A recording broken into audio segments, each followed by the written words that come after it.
After a brutal decade of corporate auditing, I finally quit my high-pressure job to heal and bought my absolute dream beach house in Malibu.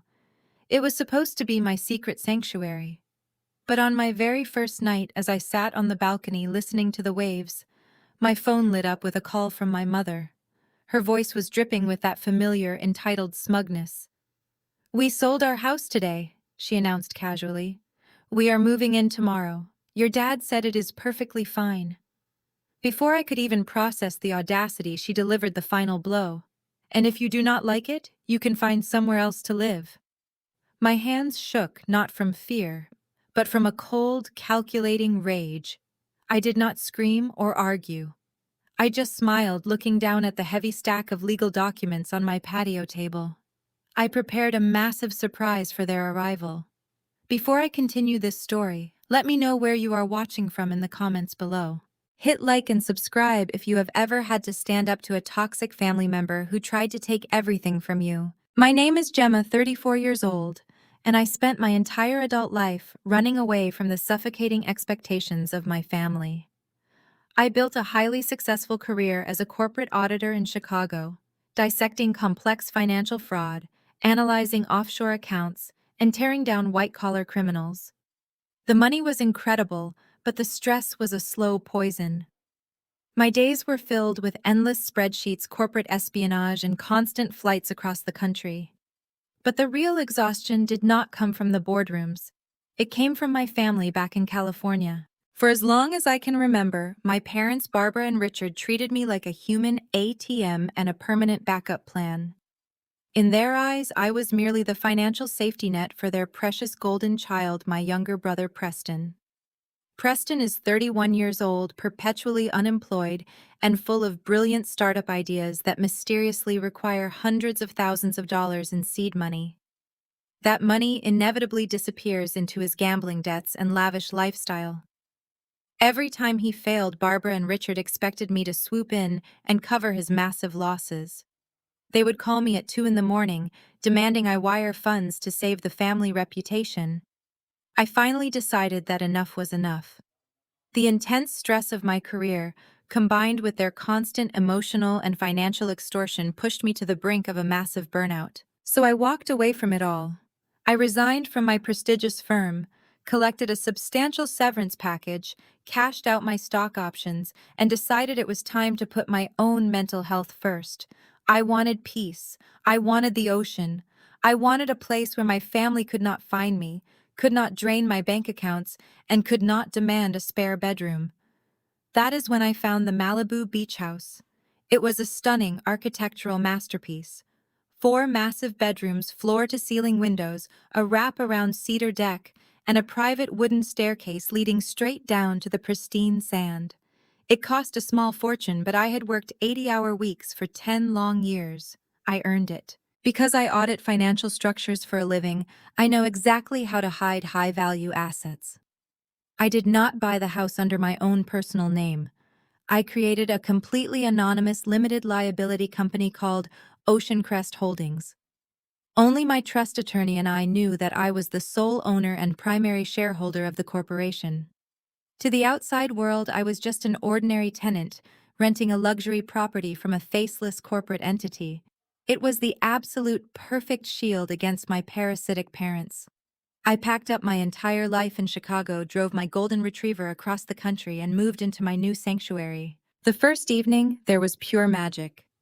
The salty ocean air filled my lungs, washing away a decade of corporate anxiety. I poured myself a glass of expensive red wine, sat on the plush outdoor sofa, and listened to the rhythmic crashing of the waves against the shore. I felt completely free and untouchable. But that beautiful freedom lasted exactly 3 hours. My phone started ringing around 8 o'clock. The caller ID flashed with my mother's name. I considered letting it go to voicemail, but a lingering sense of daughterly obligation made me swipe to accept the call. I expected her usual complaints about her country club friends, or another subtle hint about Preston needing emergency cash for his latest foolish venture. I was completely unprepared for the terrifying reality of her words. Gemma, she said, not bothering to ask how my cross-country move went or how I was recovering from my resignation. Your father and I have incredible news. We just closed on the sale of our house today. The buyers gave us a fantastic cash offer, and we simply could not refuse. I frowned, taking a slow sip of my wine. That is a huge decision, Mom. Where are you going to live? She let out a high-pitched, dismissive laugh that grated against my nerves. Why with you, of course.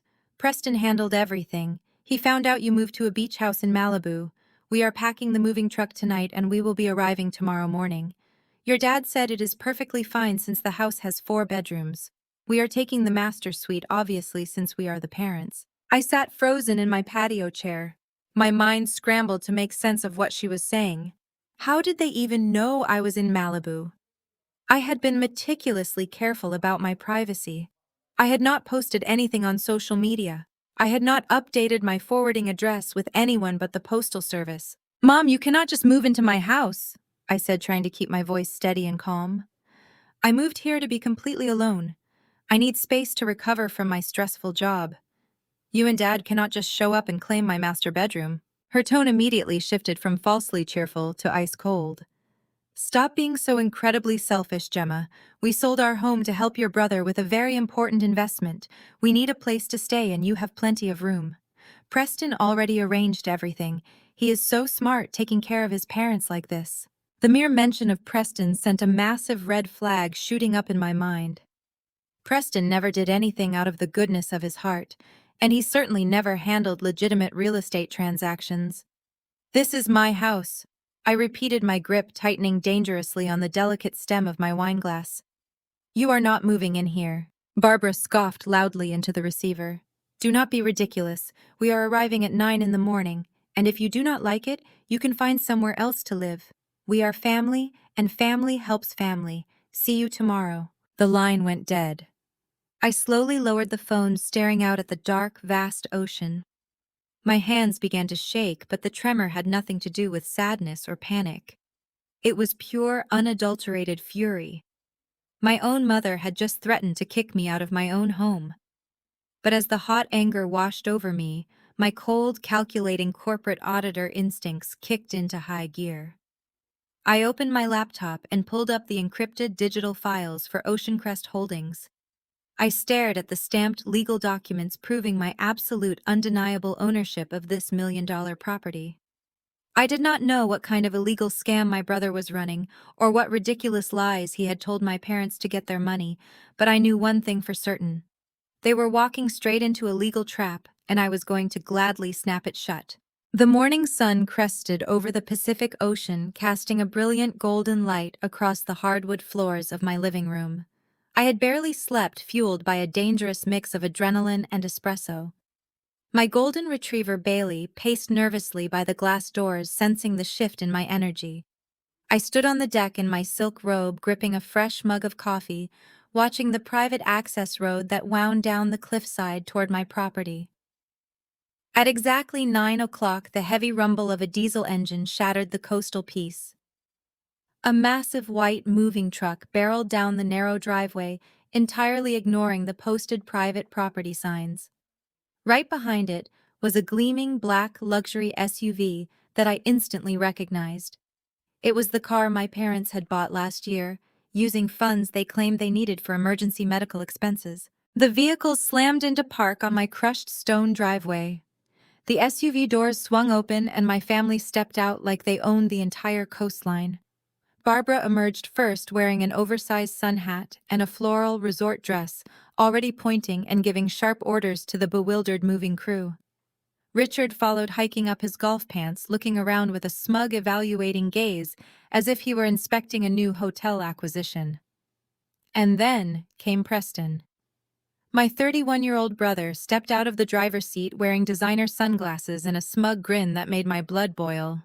He looked entirely too pleased with himself, strutting around the luxury cars like a newly minted billionaire. I set my coffee mug on the patio table, took a deep breath of the salty air, and walked down the cedar steps to meet them. Bailey trotted faithfully at my side, letting out a low warning growl as we approached the driveway. Gemma, my mother, announced loudly, not offering a hug or even a polite greeting. Good you are awake. Tell the movers which room is yours. We need them to clear it out immediately so they can bring in the new master bedroom suite we just bought. I hope you have started packing your things. We are on a very tight schedule today. I stood my ground at the bottom of the stairs, crossing my arms over my chest. I told you on the phone last night, Mom. You are not moving in here. Turn the truck around. Richard let out a heavy sigh, pinching the bridge of his nose like I was a stubborn toddler throwing a tantrum in a grocery store. Do not start this nonsense today, Gemma. We have been dealing with real estate agents and bankers all week. We are exhausted. We sold the family house to fund Preston's new tech venture, and we need this space. You have been unemployed for weeks now. You have plenty of free time to pack a bag and find a cheap apartment in the city. Unemployed, I repeated, my voice deadly calm. I resigned from a senior director position at a global auditing firm because I was burning out from constantly bailing this family out of debt. I am taking a planned sabbatical. I am not unemployed, and I am certainly not giving up my home so Preston can fund another imaginary startup. Preston scoffed, pushing his designer sunglasses up onto his perfectly styled hair. He sauntered over to me, looking me up and down with absolute disdain. Oh, please. You quit your job because you could not handle the pressure. Now you are just squatting in some corporate rental property pretending you are rich. It is pathetic, honestly. You are 34 years old, single and jobless. It is time to step aside and let the real adults handle the family business. I stared at him, marveling at his pure, unadulterated delusion. The real adults, I said slowly. You mean the adult who has never held a job for more than 6 months?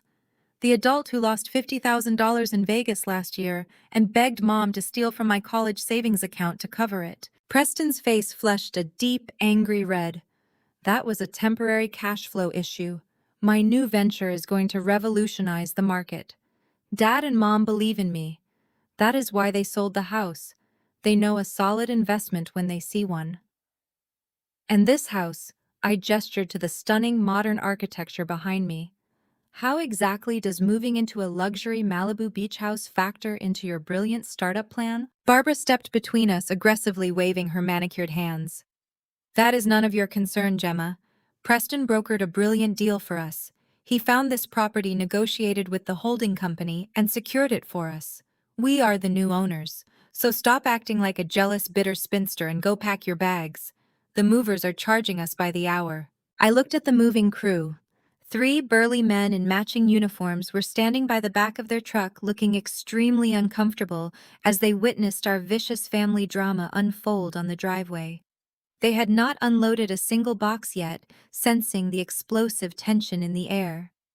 Nobody is unloading anything, I announced loudly, making sure the movers heard me clearly. Because nobody is moving in. This property belongs to me. I am the legal tenant and you are all trespassing. Richard stepped forward, his face turning an alarming shade of purple. He pointed a thick, accusatory finger directly at my chest. Listen to me very carefully, young lady. You do not own anything. You threw away a $200,000 salary to come out here and play the victim. You do not get to dictate terms to us. We just paid $1.5 million for this exact property.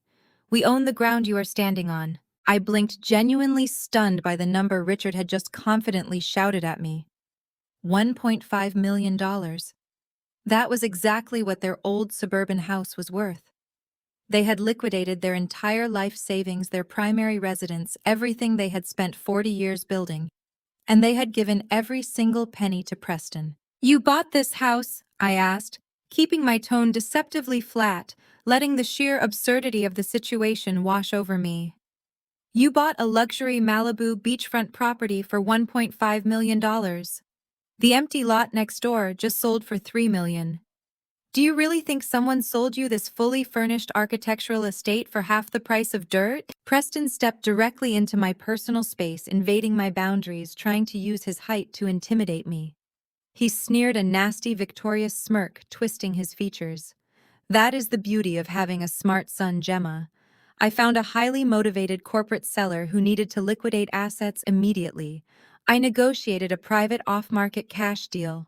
It is called being a brilliant businessman, something you would not understand since all you do is look at other people's spreadsheets all day. Now I am telling you for the last time. Go inside, pack your cheap clothes, take your dog and get off our property before I call the cops and have you physically removed for trespassing." My heart hammered against my ribs, a steady rhythmic beat of impending warfare. I was staring at a man who had not just lied to our parents, but had orchestrated a massive federal-level financial crime against his own flesh and blood. He had stolen their entire life savings under the guise of an impossible real estate transaction, leaving them functionally homeless, all while trying to violently evict me from a house I secretly owned. I looked at my mother, who was glaring at me with pure hatred, and my father, who looked ready to physically throw me out into the street. They had chosen their golden child. They had handed him their entire future on a silver platter, and they were perfectly happy to throw me to the wolves to facilitate his lies. The pain of their betrayal was quickly eclipsed by the icy calculating logic of my profession. If they wanted to play hardball over a real estate contract, I was going to give them a masterclass in corporate warfare. I held Preston's gaze, refusing to back down a single inch. "Call them," I challenged quietly. "Call the police right now, Preston. Let us see exactly who gets escorted off this property in handcuffs." Preston let out a sharp, mocking laugh that echoed off the exterior walls of the house. He did not reach for his phone. Instead, he shoved past me, marching up the cedar steps and straight through the open glass doors into my kitchen. Barbara and Richard followed him like obedient ducklings, stepping over the threshold of a house they mistakenly believed they owned. I turned and followed them inside, commanding Bailey to stay close to my side. The moment I stepped into my own kitchen, Preston aggressively unzipped a sleek leather portfolio he had brought from the luxury SUV. He pulled out a thick stack of papers bound by a heavy black clip and slammed them triumphantly onto the pristine marble countertop. "Read it and weep, Gemma," Preston said, his voice dripping with condescension. He tapped a manicured finger against the top page. "The official deed of transfer. $1.5 million paid in full, signed, sealed, and legally binding. We are the owners of Ocean Crest Holdings properties now, so stop stalling and start packing." I walked slowly toward the kitchen island. My heart maintained its steady analytical rhythm. 10 years of scrutinizing fraudulent corporate documents, uncovering embezzled funds, and hunting down phantom shell companies had prepared me for this exact moment. I did not touch the paperwork immediately. I simply leaned over the counter and let my eyes scan the top sheet. It was supposed to be a standard California grant deed. To the untrained eye, to my desperate and gullible parents, it probably looked incredibly official. It had a fancy border bold typography and a gold foil seal pressed into the bottom right corner. But to a former senior auditor, it was a hilariously amateurish forgery. It looked like something a college freshman would create for a fake identification card using a basic graphic design template downloaded from the internet. My eyes cataloged the glaring errors with clinical precision. First, the formatting was entirely wrong for Los Angeles County real estate recordings.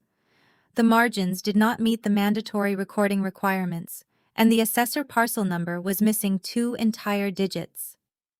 Second, the font used for the official county clerk header was Arial, a standard system font, instead of the proprietary serif typeface utilized by the actual municipal office. It was a sloppy oversight that screamed amateur hour. But the most damning evidence was the signature block. The document claimed the property was transferred by the authorized managing member of Ocean Crest Holdings, LLC. Below that title was a wildly looping, illegible signature belonging to a fictional man named David Thorne. I almost laughed out loud. Ocean Crest Holdings, LLC had exactly one authorized managing member. Me. There was no David Thorne anywhere in my corporate paperwork. Preston had literally invented a phantom executive to sign over a house that I owned. I leaned closer, examining the gold foil seal. It was not embossed. It was just a flat, glossy sticker you could buy in bulk at any local office supply store. There was no raised notary stamp, no legitimate commission number, and the notary signature was dated on a Sunday a day, when county recording offices are strictly closed. "Is there a problem with your reading comprehension?" Barbara snapped, crossing her arms as she stood next to her precious son. "The document is perfectly clear." Preston negotiated directly with the holding company executives. He saved us hundreds of thousands of dollars in broker fees by handling the transaction privately. I shifted my gaze from the fake deed to my mother. You gave him the money directly, I asked, keeping my tone perfectly level despite the adrenaline coursing through my veins. You transferred your entire life savings to Preston so he could handle this private transaction. Richard puffed out his chest, stepping forward to defend the golden child. Of course we did. Preston set up a secure escrow account to facilitate the wire transfer. The money went straight to Ocean Crest Holdings. We received the confirmation receipt yesterday morning before we packed the truck. My son is a financial genius. You should be taking notes instead of standing there looking foolish. A secure escrow account. The puzzle pieces clicked into place with horrifying clarity. I looked back down at the portfolio. Peeking out from beneath the fake deed was a printed wire transfer confirmation. I reached out and slid it from under the heavy clip before Preston could stop me. Hey, put that down, Preston barked, lunging forward to snatch it back. But I had already seen enough. The routing number on the wire transfer receipt did not belong to a licensed California escrow company. It did not even belong to a domestic bank. The 9-digit sequence was a routing code for a notorious offshore banking institution based in the Cayman Islands. It was a bank heavily favored by online gambling syndicates and unregulated cryptocurrency exchanges. Preston had not paid a single dime to Ocean Crest Holdings LLC. I knew that for an absolute fact because my corporate bank accounts had a balance of 0 incoming transfers. He had convinced our parents to liquidate their entire suburban home, convinced them to wire $1.5 million into a fake offshore escrow account he controlled, and then printed out a fake deed from the internet to prove he bought them a Malibu beach house. He had stolen their entire future to fund his gambling debts and offshore vices, leaving them completely destitute and functionally homeless. And he had chosen my specific rental house to use as his fake purchase, because he thought I was just a broke, powerless tenant who could be easily bullied into leaving. He had no idea that he had just attempted real estate fraud on the actual owner of the holding company. I slowly set the wire transfer receipt back on the marble counter. I looked at Preston. His smug confidence was still plastered across his face, but I could see the tiny beads of sweat forming along his hairline. He knew he was playing a dangerous game, but he was arrogant enough to believe he had already won. He genuinely thought I was going to pack my bags and run away crying, leaving him to deal with the fallout whenever the real owner supposedly showed up. He assumed my silence was defeat. Well, Richard demanded, slamming his hand flat against the countertop, are you done playing lawyer? You have seen the proof. The house is ours. Now go upstairs, pack your bags, and get out of my house. I did not raise my voice. I did not show an ounce of fear. I simply picked up my coffee mug, took a calm sip, and looked my father dead in the eye. I am not going anywhere, Richard. That piece of paper is completely worthless. Barbara let out a dramatic gasp, clutching her chest as if I had physically struck her. You ungrateful, wretched girl! We are your parents. We own this property now. How dare you defy us? Preston's face darkened with genuine malice. He stepped closer, his fists clenched at his sides. I warned you outside, Gemma. You are trespassing. You do not own this place, and you do not have any right to stay here. We are the legal owners. If you do not walk out that front door right now, we are going to have you forcibly removed. I stood my ground. My eyes locked on his. The air in the kitchen grew thick with tension. This was the moment of no return. I was staring at my family, a group of people who had completely discarded me in favor of a son who was currently robbing them blind. They had willingly handed over everything they owned to a criminal, and they were actively participating in my attempted eviction. They wanted a war. They were about to get one. Richard reached into the pocket of his pristine golf pants and pulled out his smartphone. His fingers jabbed at the screen with aggressive, self-righteous force as he dialed 911. He turned his back to me, slightly puffing out his chest as he prepared to deliver the performance of a lifetime to the local emergency dispatcher. Yes, hello, I need officers at my property immediately, Richard barked into the receiver, his voice trembling with manufactured distress. We just purchased a home in Malibu and there is a hostile squatter refusing to leave. She is becoming highly aggressive and we feel threatened. Yes, we have all the legal paperwork proving our ownership. Please hurry. He ended the call and slipped the phone back into his pocket, turning to face me with a look of absolute triumph. You brought this on yourself, Gemma. You could have walked away with a shred of dignity, but now you are going to be dragged out of here in handcuffs. Barbara stepped up beside him, adjusting her oversized sun hat and smoothing the fabric of her floral dress. She looked at me not as a mother looks at a daughter, but as a wealthy socialite looks at a nuisance on the sidewalk. It really is a shame you turned out this way. She sighed, her tone dripping with fake pity. Preston warned us you might have a mental break after losing your corporate job. A single unemployed woman in her 30s, it is just sad. We tried to give you grace, but you leave us no choice. Preston leaned against the marble kitchen island, crossing his arms and flashing a picture-perfect smile. You should go pack a bag before the cops get here, sis. It will save you the embarrassment of being paraded out in your pajamas. I did not move a single muscle. I stood beside my golden retriever Bailey, resting my hand gently on his head to keep him calm. The contrast between my family's manic theatrical energy and my icy analytical silence seemed to unnerve Preston just a fraction, but he quickly masked it with another arrogant smirk. 10 agonizing minutes passed before the sound of heavy tires crunching on the gravel driveway signaled the arrival of law enforcement. 2 Malibu sheriff deputies stepped up to the open glass doors. The older deputy, a man with graying temples and a stern expression, took the lead while his younger partner stood back, assessing the tension in the room. "Officer, thank goodness you are here," Richard exclaimed, rushing forward with both hands raised in a gesture of helplessness.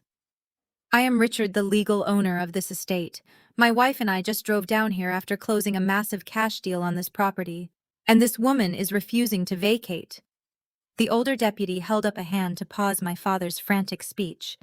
"Let us take this one step at a time, sir. Who exactly is this woman?" Barbara let out a dramatic trembling sigh, pressing a hand to her chest.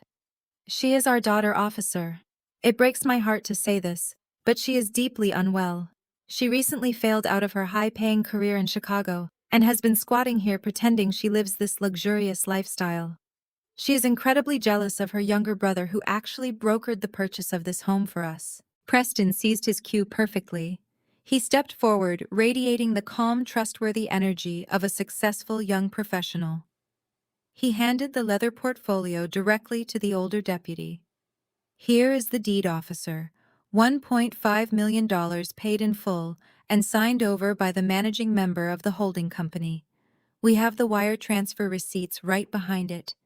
We gave her plenty of notice to pack her things, but she is completely delusional." The deputy opened this portfolio and scanned the fake California grant deed. He was a patrol officer, not a forensic accountant or a fraud investigator. To him, standing in a kitchen on a Sunday morning, the gold foil seal, the bold typography, and the official-looking signatures appeared legitimate enough to support my family's story. The deputy turned his stern gaze toward me. "Ma'am, is this true? Are you refusing to leave a property that has been legally sold?" I met the deputy's eyes with complete composure. "That document is a fraudulent forgery, officer. I am the sole legal occupant of this house, and I have never authorized any sale to these people. My brother is running a financial scam on my parents, and that piece of paper was likely printed off the internet yesterday." Richard exploded, stepping aggressively toward me before the younger deputy intervened. "Listen to her lies. She is a bitter failed spinster trying to steal our retirement home. Throw her out." The older deputy sighed heavily, closing the leather portfolio and handing it back to Preston. He looked incredibly tired, clearly recognizing the messy, toxic reality of a family civil dispute. "Look, folks, I am not a judge, and I am not a real estate lawyer. I cannot verify corporate holding company structures or wire transfers right here on the kitchen counter. As far as the police department is concerned, this is a civil matter that needs to be sorted out in a courtroom." Barbara gasped in outrage. "A civil matter? We paid $1.5 million. We have the deed, ma'am." "Please," the deputy warned, raising his voice slightly to regain control of the room. "Tensions are extremely high right now, and my primary job is to ensure nobody gets hurt." The deputy turned back to me, his expression softening just a fraction, though his professional boundary remained firm. "Ma'am, given the fact that they hold physical paperwork claiming ownership, and you are currently outnumbered in a highly volatile domestic situation, I am going to ask you to vacate the premises for the night. We need to de-escalate this immediately before someone does something they regret. You can take this to civil court on Monday morning and let a judge look at the paperwork.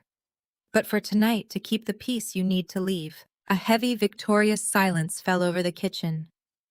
Barbara clapped her hands together in sheer delight, a vicious, triumphant smile spreading across her face. Richard puffed his chest out, looking at me like an insect he had just successfully crushed under his expensive golf shoes.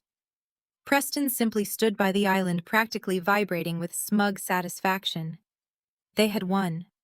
They had successfully weaponized the police to kick me out of my own home, and they believed their $1.5 million heist was perfectly secure. I looked at the deputies, then at my gloating family. My brilliant analytical mind raced through the variables. If I fought the police right now, if I stubbornly refused a direct de-escalation order, I would be arrested for disturbing the peace. A highly publicized arrest record would jeopardize my professional auditing licenses and severely complicate the federal trap I was currently building. I needed my freedom. I needed my encrypted hard drives. And more importantly, I needed to leave them alone in this house so they could confidently dig their own graves. I gave the deputy a slow, compliant nod. Fine, I said, my voice completely devoid of emotion. I will pack an overnight bag and leave to keep the peace. Preston chuckled, a low, nasty sound that scraped against the pristine marble counters.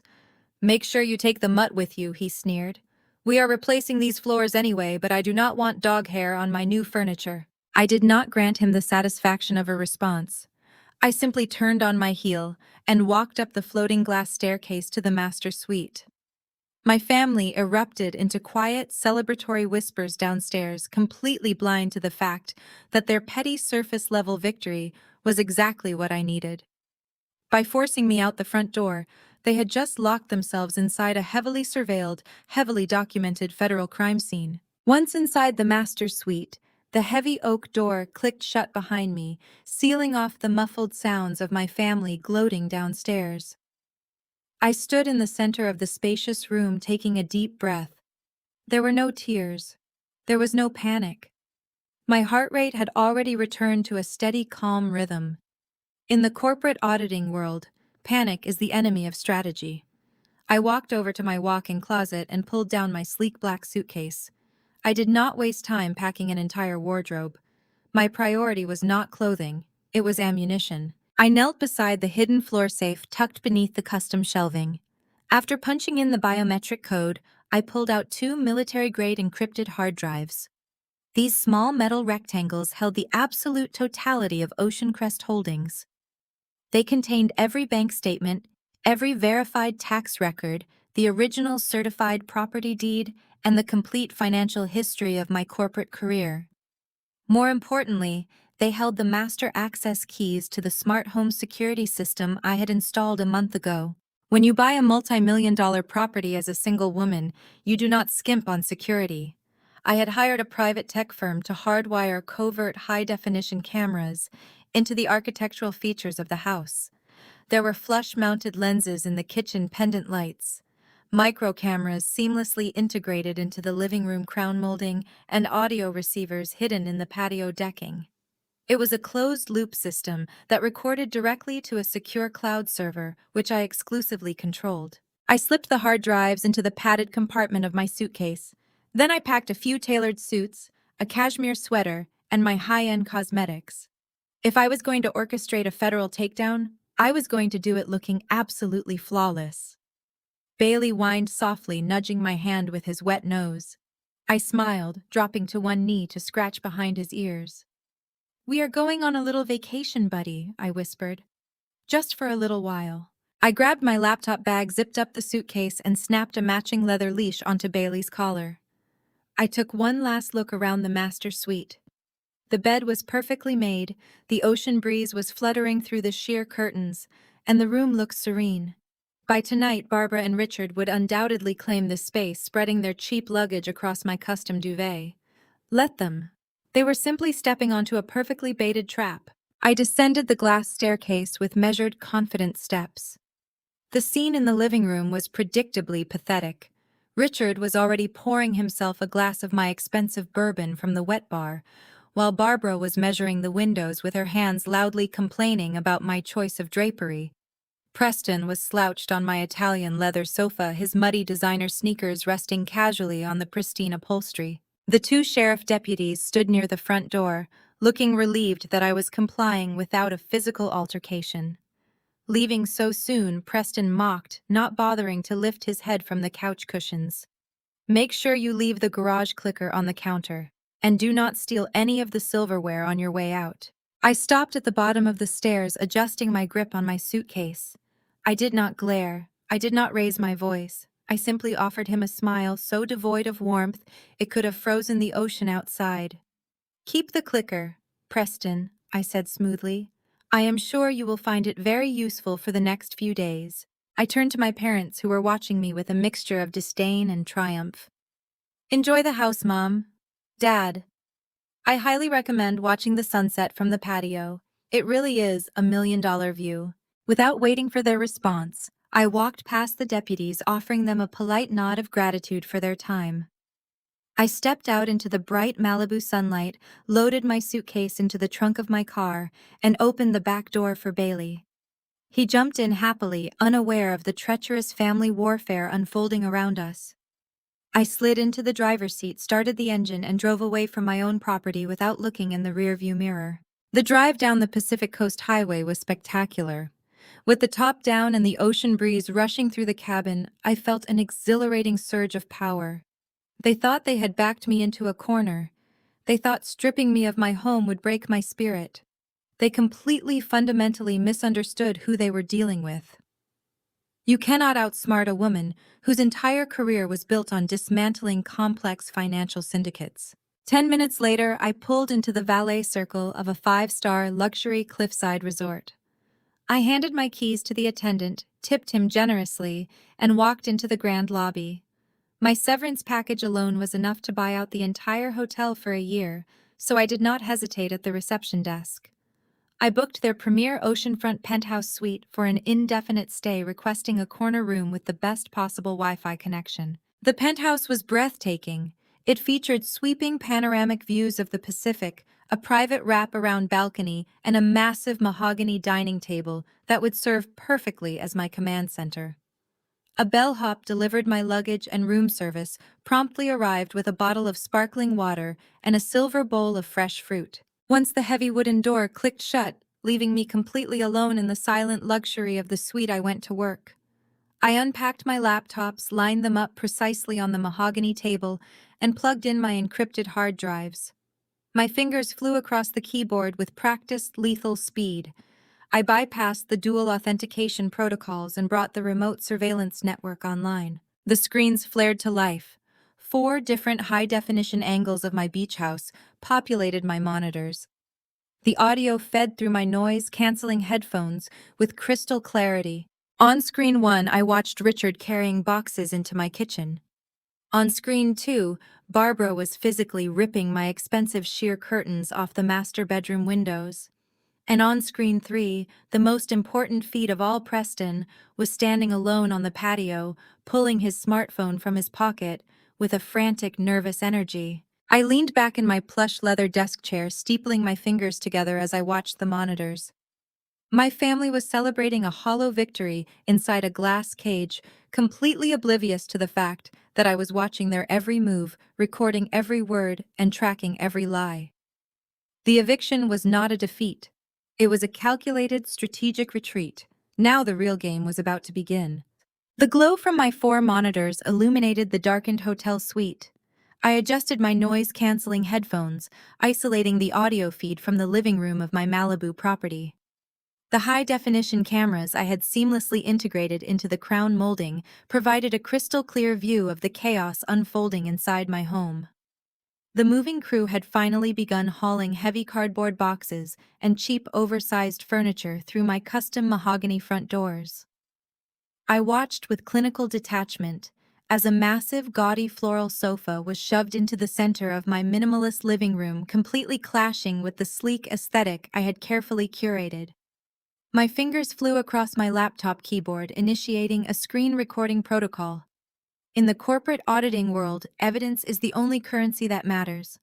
I was not just watching my family invade my space. I was archiving a meticulously time-stamped digital record of trespassing, unauthorized entry, and impending property damage. Every movement they made was being logged directly to a secure encrypted cloud server that they could never access. The audio feed crackled to life, picking up the sharp grating sound of my mother's voice. Barbara strutted through the open-concept kitchen, running a critical finger along the edge of my imported Italian marble countertops. She wrinkled her nose, looking around the pristine space with profound disappointment. "It is just so sterile," Barbara complained loudly, her voice echoing through the vaulted ceiling. "Honestly, you would think a woman making her kind of money would have better taste. It looks like a dentist's waiting room. There is absolutely no warmth."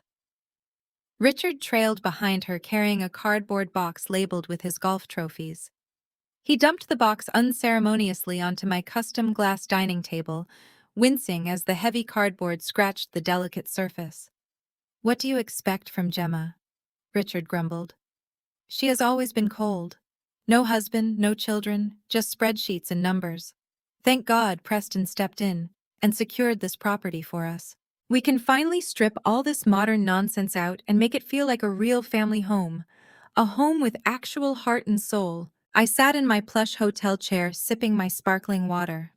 Their insults, which would have gutted me a decade ago, now simply amused me. They were standing in a $1.5 million architectural masterpiece, completely blind to its value, tearing down my character to justify their blatant theft. They needed me to be the villain, so they could play the victorious heroes of their own twisted narrative. But the real entertainment began when Preston strolled into the frame. He had abandoned his frantic pacing on the patio and joined our parents in the main living area. He pointed toward the magnificent structural partition that separated the kitchen from the formal dining room. It was an intricately designed wall, clad in reclaimed cedar, specifically engineered to support the massive weight of the second-story master suite.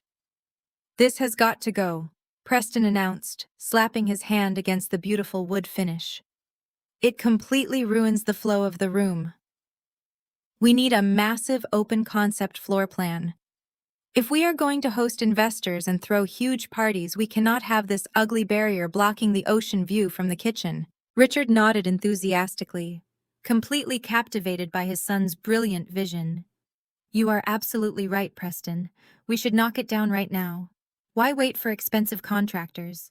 I have my heavy tools in the back of the SUV. Let us open this space up before the sun goes down. It will be our first real renovation as the new owners." I leaned forward, my eyes widening slightly as I stared at the monitor. My hands hovered over the keyboard. They were not seriously going to do this.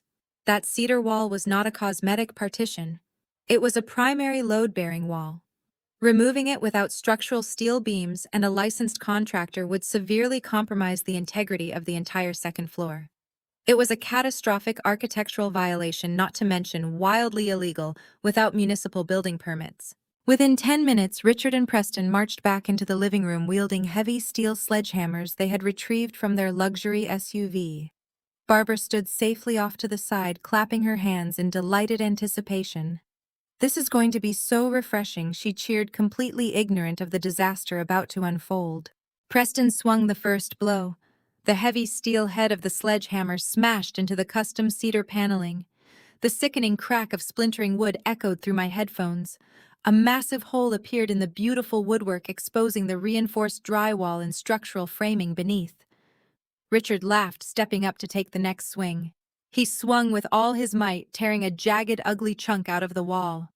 Plaster dust billowed into the air, settling like a thick white fog over my imported countertops, my glass dining table, and their gaudy floral sofa. I did not panic.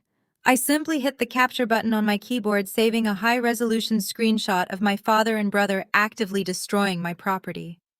Every swing of their sledgehammers was adding tens of thousands of dollars in malicious property damage to the mounting federal case against them. They believed they were remodeling their new beach house.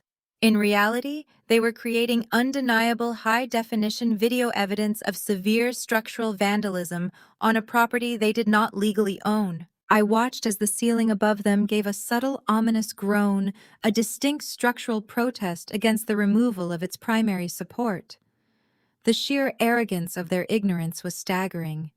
They were systematically dismantling a house they had stolen, oblivious to the fact that they were physically and legally bringing the roof down on their own heads. I adjusted my headphones, leaned back in my chair, and let the cameras keep rolling. While my family continued their destructive renovation downstairs, I muted the audio feed of their sledgehammers. It was time to shift my focus from physical vandalism to financial devastation. The structural damage to my beach house was severe, but it was nothing compared to the financial crime Preston had just committed. I minimized the camera windows on my secondary monitors and pulled my primary laptop forward. I launched my proprietary auditing software, a highly restricted program I had retained access to as part of my elite professional network. This software was designed to untangle the most sophisticated corporate fraud schemes on the planet. Preston's amateur hour scam was not going to stand a chance. I closed my eyes for a fraction of a second, recalling the exact 9-digit routing number and the corresponding account details I had memorized from the wire transfer receipt in my kitchen. A good auditor never forgets a string of numbers. I typed the digits into the global tracking database and hit enter. The screen turned black for a moment as the system queried international financial registries, searching for the digital footprints of $1.5 million. The results populated my screen in a cascade of green text. I leaned closer, my eyes darting across the digital ledger. Richard and Barbara had authorized the wire transfer from their primary joint savings account at a local credit union. The funds were flagged as a real estate escrow deposit, but the destination was not a licensed California title company. The money had landed in a holding account registered to an entity called Apex Global Ventures. Apex Global Ventures. The name alone practically screamed shell company. I ran a cross-reference on the corporate registry database. As I suspected, Apex Global was incorporated exactly 3 weeks ago in Delaware, a state notorious for allowing anonymous corporate ownership. There was no physical address listed, only a registered agent operating out of a strip mall post office box. Preston had set up a dummy corporation specifically to intercept our parents' life savings.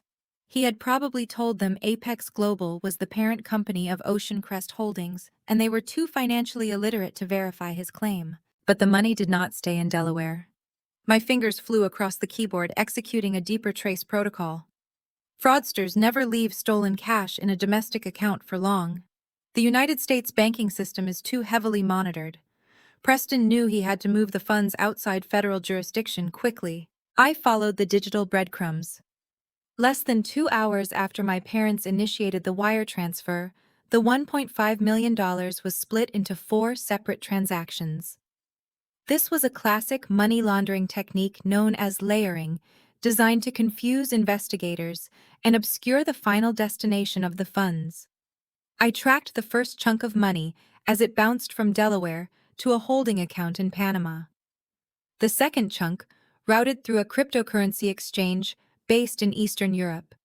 The third and fourth chunks were funneled through a series of anonymous online casinos. Preston was trying to wash the money, but he was leaving a painfully obvious digital trail. He was arrogant, but he was not a professional money launderer.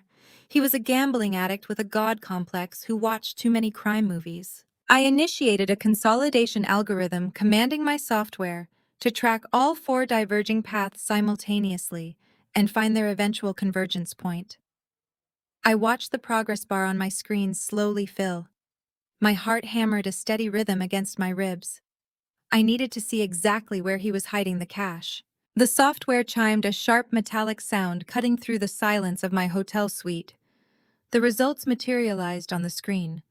All 4 transaction paths eventually converged and dumped their washed funds into a single highly secure offshore account in the Cayman Islands. I stared at the offshore banking institution's digital profile.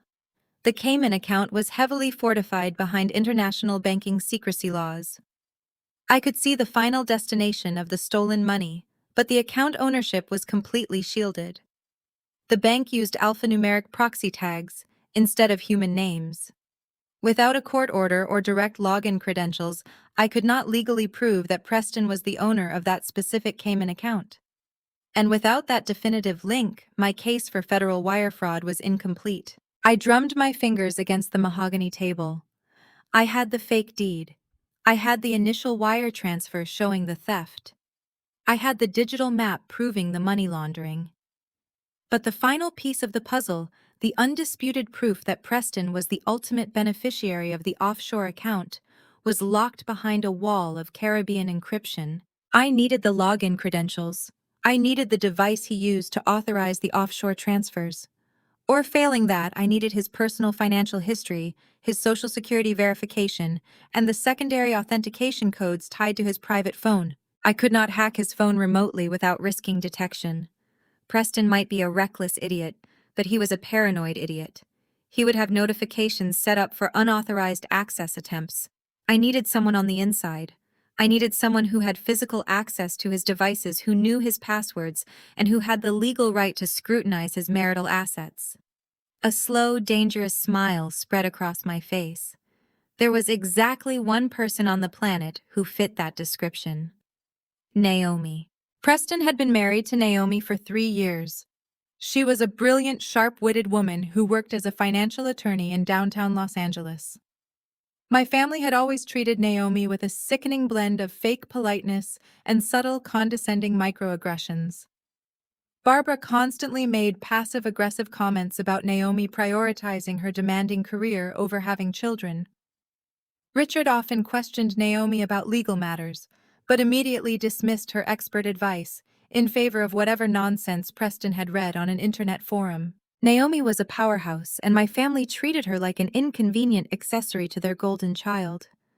I knew she was exhausted by Preston's constant financial failures and his massive fragile ego.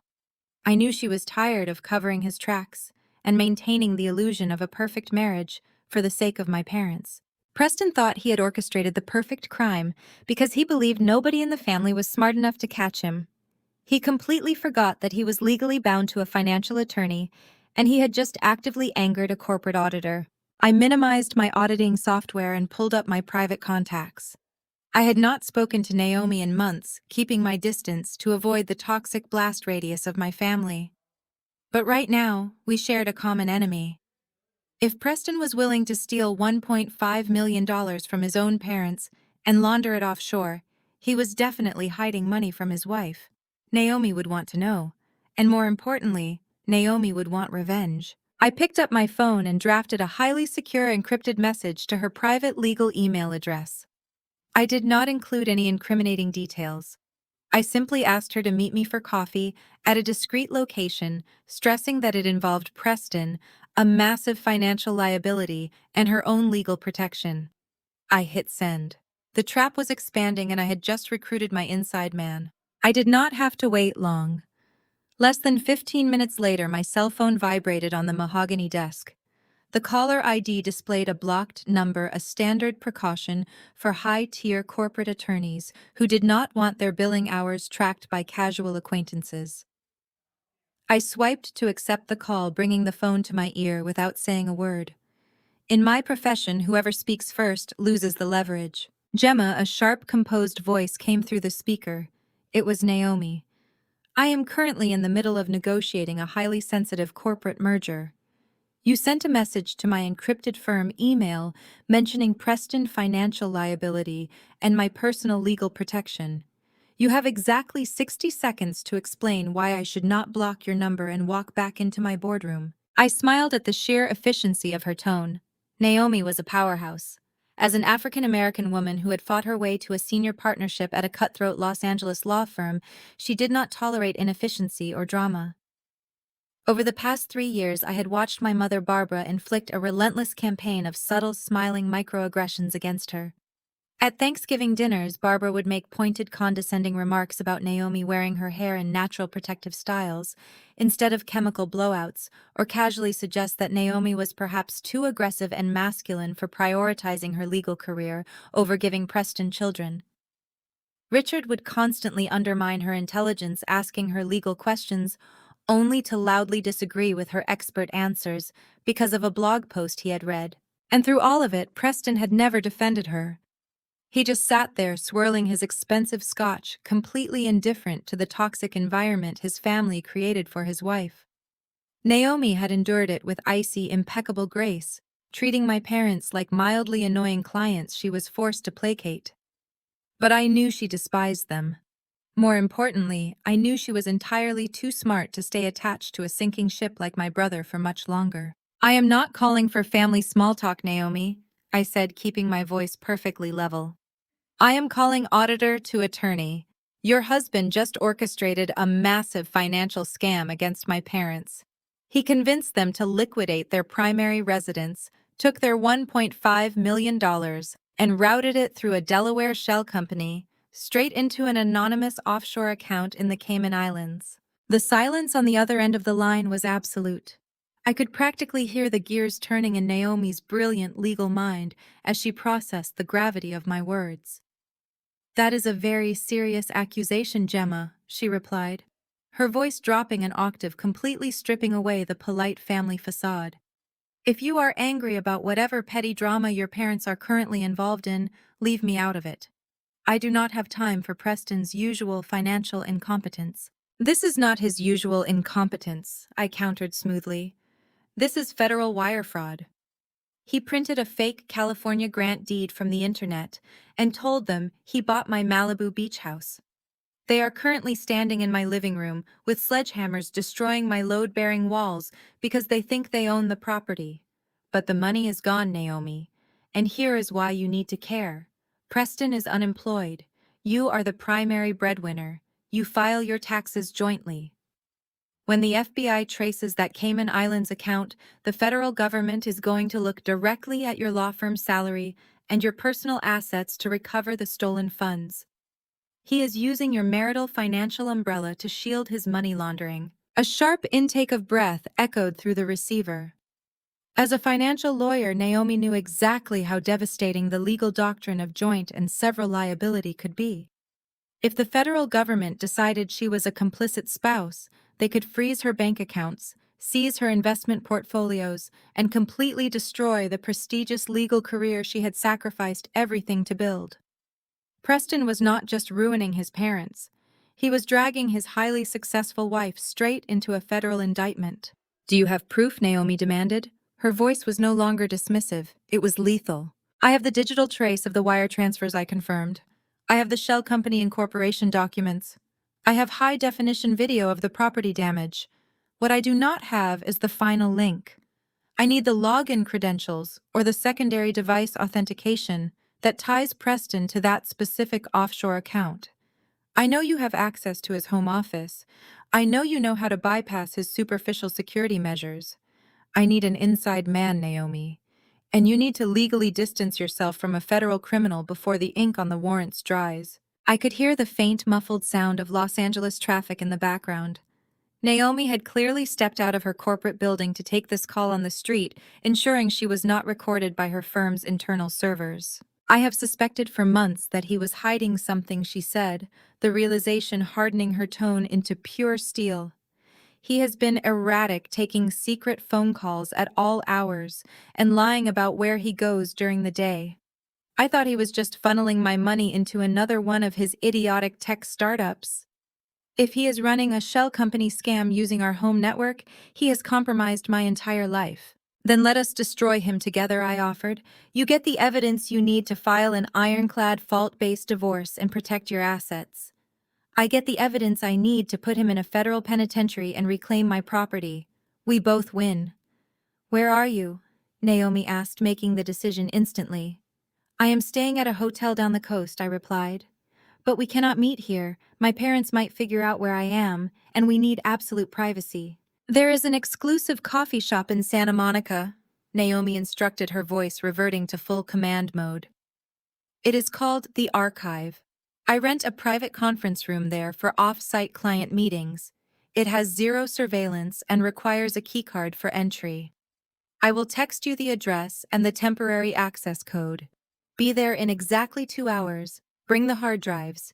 If this is real, Gemma, I am going to gut him financially before the feds even put the handcuffs on him. I will be there, I promised. The call disconnected. I placed my phone face down on the mahogany table and let out a long, satisfying breath. The dominoes were perfectly aligned. My family thought they had successfully evicted a weak, unemployed spinster. Instead, they had just forced a senior corporate auditor and a ruthless financial attorney into a lethal alliance. I packed my laptops back into my leather bag, gave Bailey a reassuring pat on the head, and headed for the door. It was time to go to work. The drive to Santa Monica took 45 minutes, giving me just enough time to mentally rehearse the presentation of my evidence. I navigated my car through the heavy coastal traffic and pulled into an underground parking garage 2 blocks away from the archive. I left Bailey resting comfortably in the climate-controlled vehicle with the security mode activated, grabbed my heavy leather bag, and walked out into the glaring midday sun. The coffee shop was incredibly discreet, nestled between a high-end art gallery and a boutique fitness studio. There was no massive illuminated sign, just a frosted glass door with a minimalist logo. I stepped inside, bypassing the main counter where baristas were pulling espresso shots for wealthy tourists, and headed straight for the private corridor in the back. I punched the temporary access code Naomi had provided into the digital keypad. The heavy door clicked open, sealing out the ambient noise of the cafe the second it closed behind me. The private conference room was a windowless, soundproofed bunker designed for million-dollar corporate negotiations.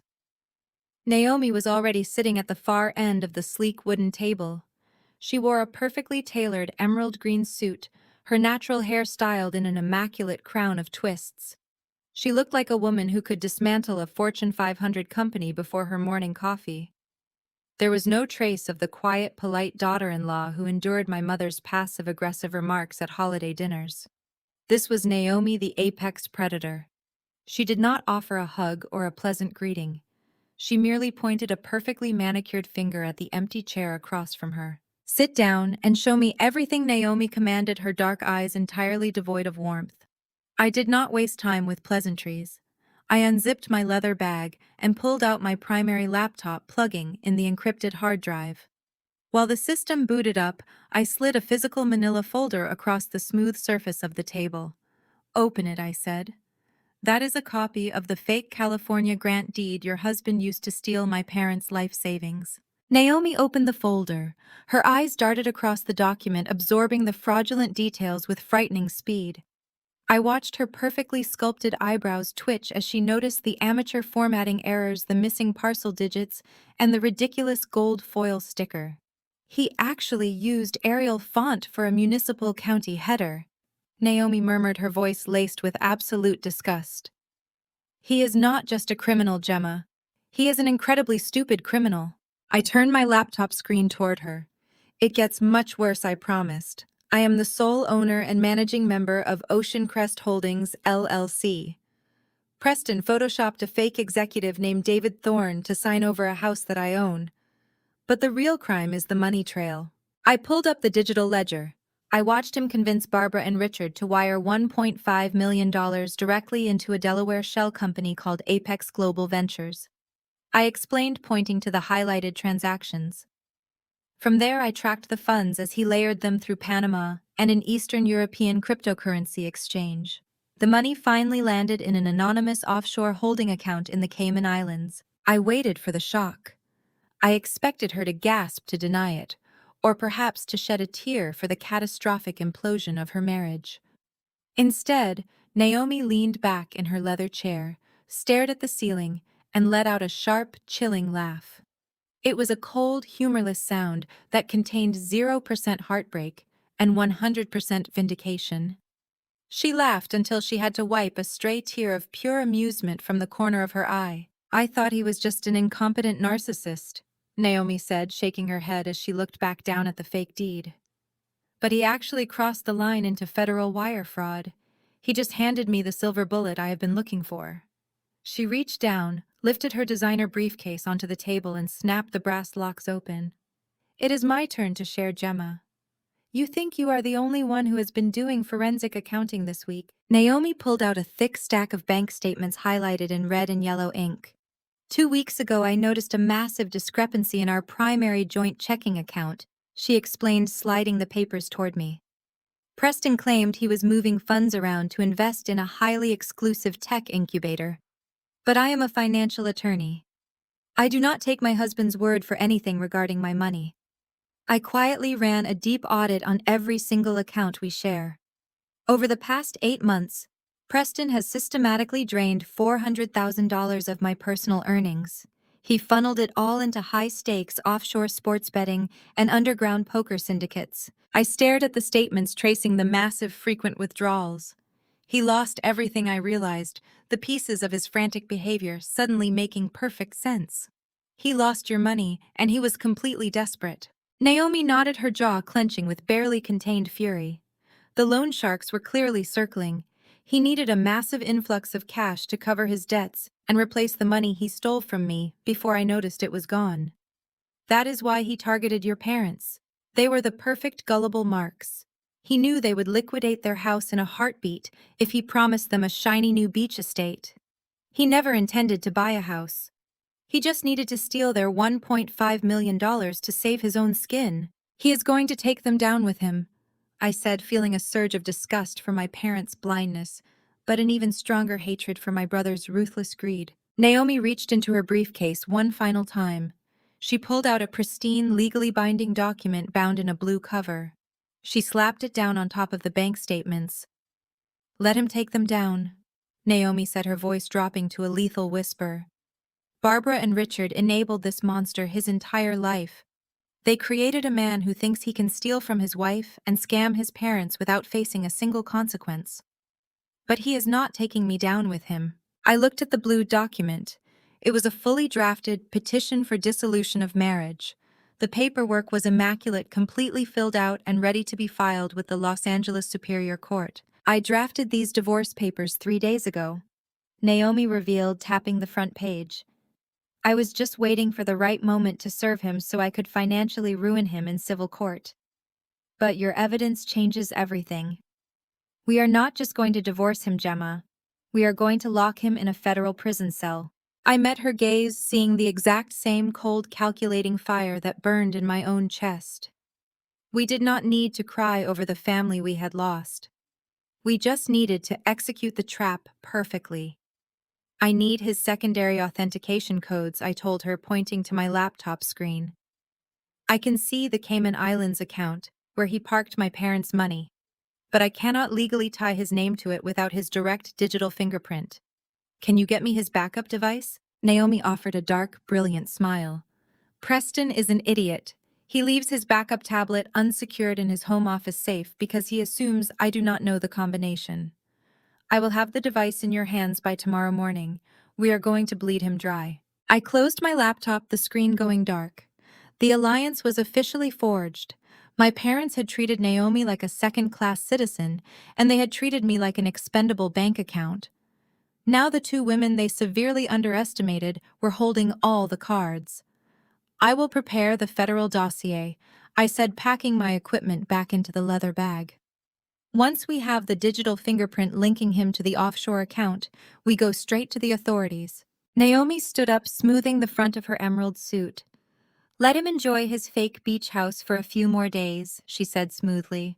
"I want him to feel completely untouchable right before we tear his entire life apart." Naomi turned and exited the soundproof conference room, her emerald green suit disappearing into the bustling coffee shop. I remained in the bunker for another hour, meticulously organizing the initial files on my encrypted hard drive before making my way back to the Cliffside Hotel. The rest of the evening was spent in total isolation, preparing my auditing software for the massive data influx I knew was coming. I ordered room service, fed Bailey his dinner, and watched the live feed of my beach house on the secondary monitors.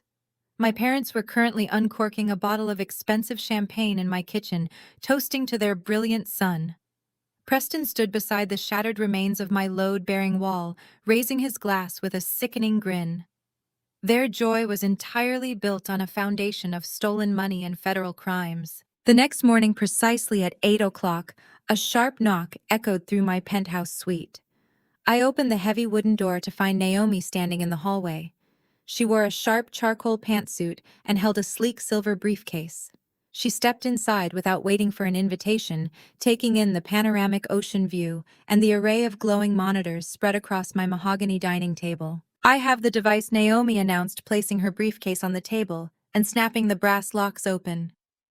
He came home late last night completely intoxicated after celebrating his supposed real estate victory with some of his poker buddies. He passed out in the guest bedroom. It took me less than 2 minutes to open his office safe. He actually uses our wedding anniversary as his passcode. The sheer lack of imagination is almost offensive. Naomi retrieved a slim silver tablet and a black USB flash drive, setting them down next to my primary laptop. I pulled up my tracking software, my fingers hovering over the keyboard. "Let us see exactly how careless he was," I said, connecting the tablet to my secure network. As a financial attorney, Naomi understood digital security better than most. She knew Preston used an autofill password manager for his offshore betting accounts, a catastrophic mistake for anyone trying to hide illicit funds. I ran a mirroring program bypassing the superficial lock screen on the tablet and accessing the core storage drive. Within minutes, the password vault cracked open. A massive list of encrypted credentials flooded my monitor. "There," Naomi pointed her manicured nail, tapping the glass of the screen. "Look at the financial sector tags."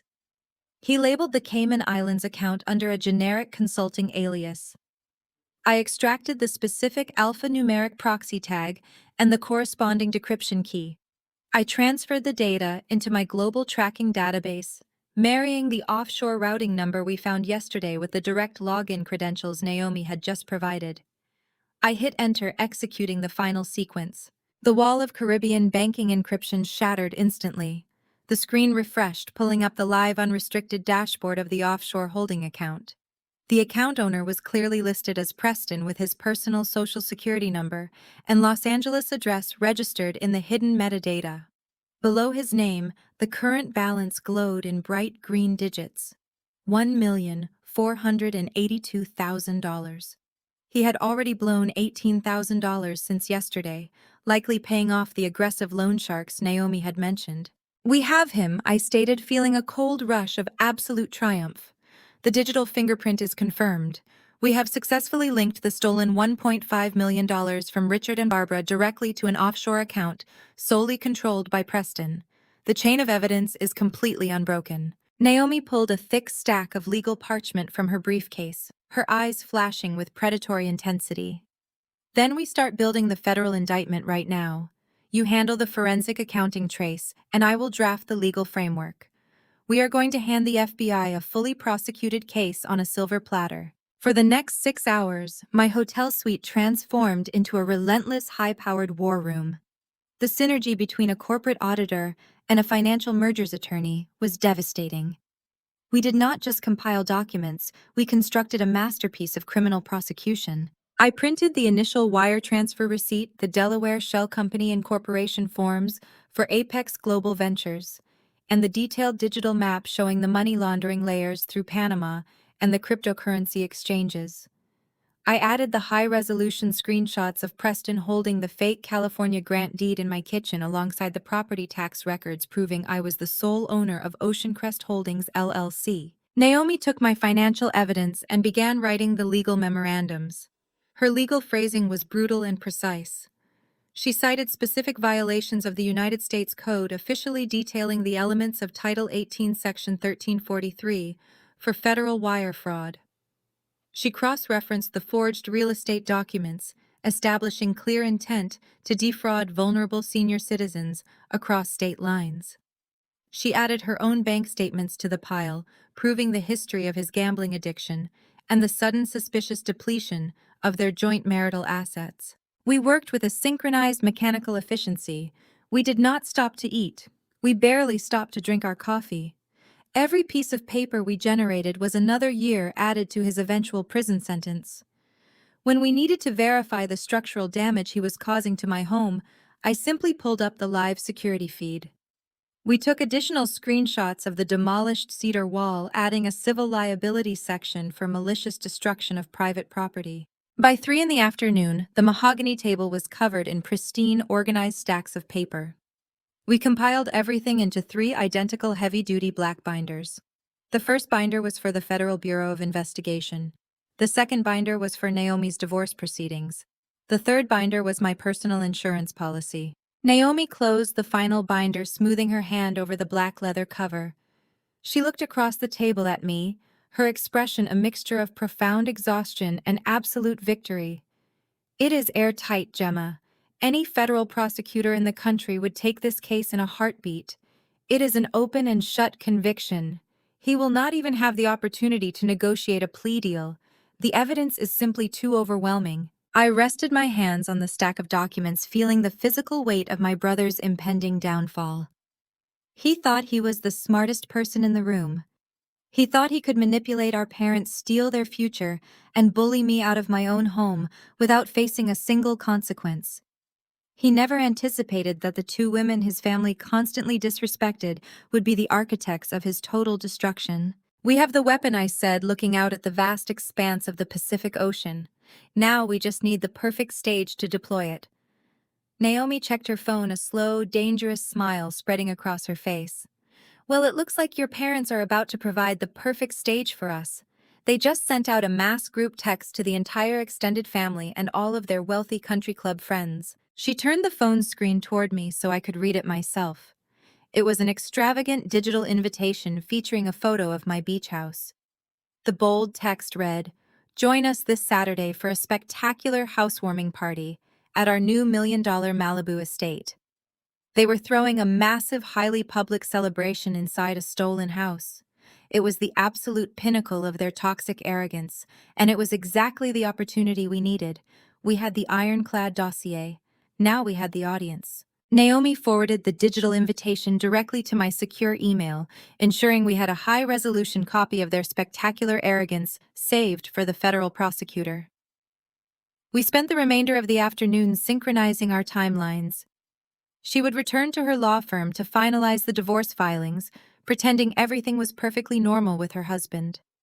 I would remain in the penthouse monitoring the digital feeds and tracking any sudden movements in Preston's offshore accounts. We agreed to rendezvous precisely 1 hour before the housewarming party commenced. The following week dragged on with excruciating slowness, yet every passing day provided a wealth of damning surveillance footage. I practically lived in front of my 4 monitors. From my luxurious hotel suite, I watched my parents transform my tranquil beach sanctuary into a gaudy display of nouveau riche desperation. They hired an expensive local landscaping crew to rip out my native coastal plants, replacing them with imported water-heavy tropical palms that completely violated local zoning ordinances. They brought in a parade of overpriced interior decorators who covered my sleek minimalist furniture with hideous oversized throw pillows and metallic accent pieces that blinded the security cameras when the afternoon sun hit them. But the most infuriating moments came from the constant stream of digital communications buzzing on my phone. Barbara and Richard had not just created a digital flyer. They had initiated a massive, unescapable group text that included over 60 people. The participant list was a who is who of their suburban country club elite extended family members who had always treated me with polite indifference and various business associates my father wanted to impress. My phone vibrated on the mahogany desk. I picked it up and opened the sprawling group chat. Barbara was in her element, firing off messages with a frantic, boastful energy. "We are just so incredibly blessed," Barbara texted the massive group. "Richard and I always knew our sacrifices would pay off. Our brilliant son Preston orchestrated the most magnificent real estate deal, securing this multi-million-dollar Malibu estate entirely in cash. He is an absolute financial prodigy. We cannot wait to host you all this Saturday for champagne and caviar by the ocean." The responses flooded in immediately. Aunts, uncles, and wealthy suburbanites sent a barrage of congratulations, praising Preston's supposed business acumen and fawning over my parents' upgraded lifestyle. My father chimed in shortly after, inflating the purchase price to $2.5 million just to feed his own massive ego.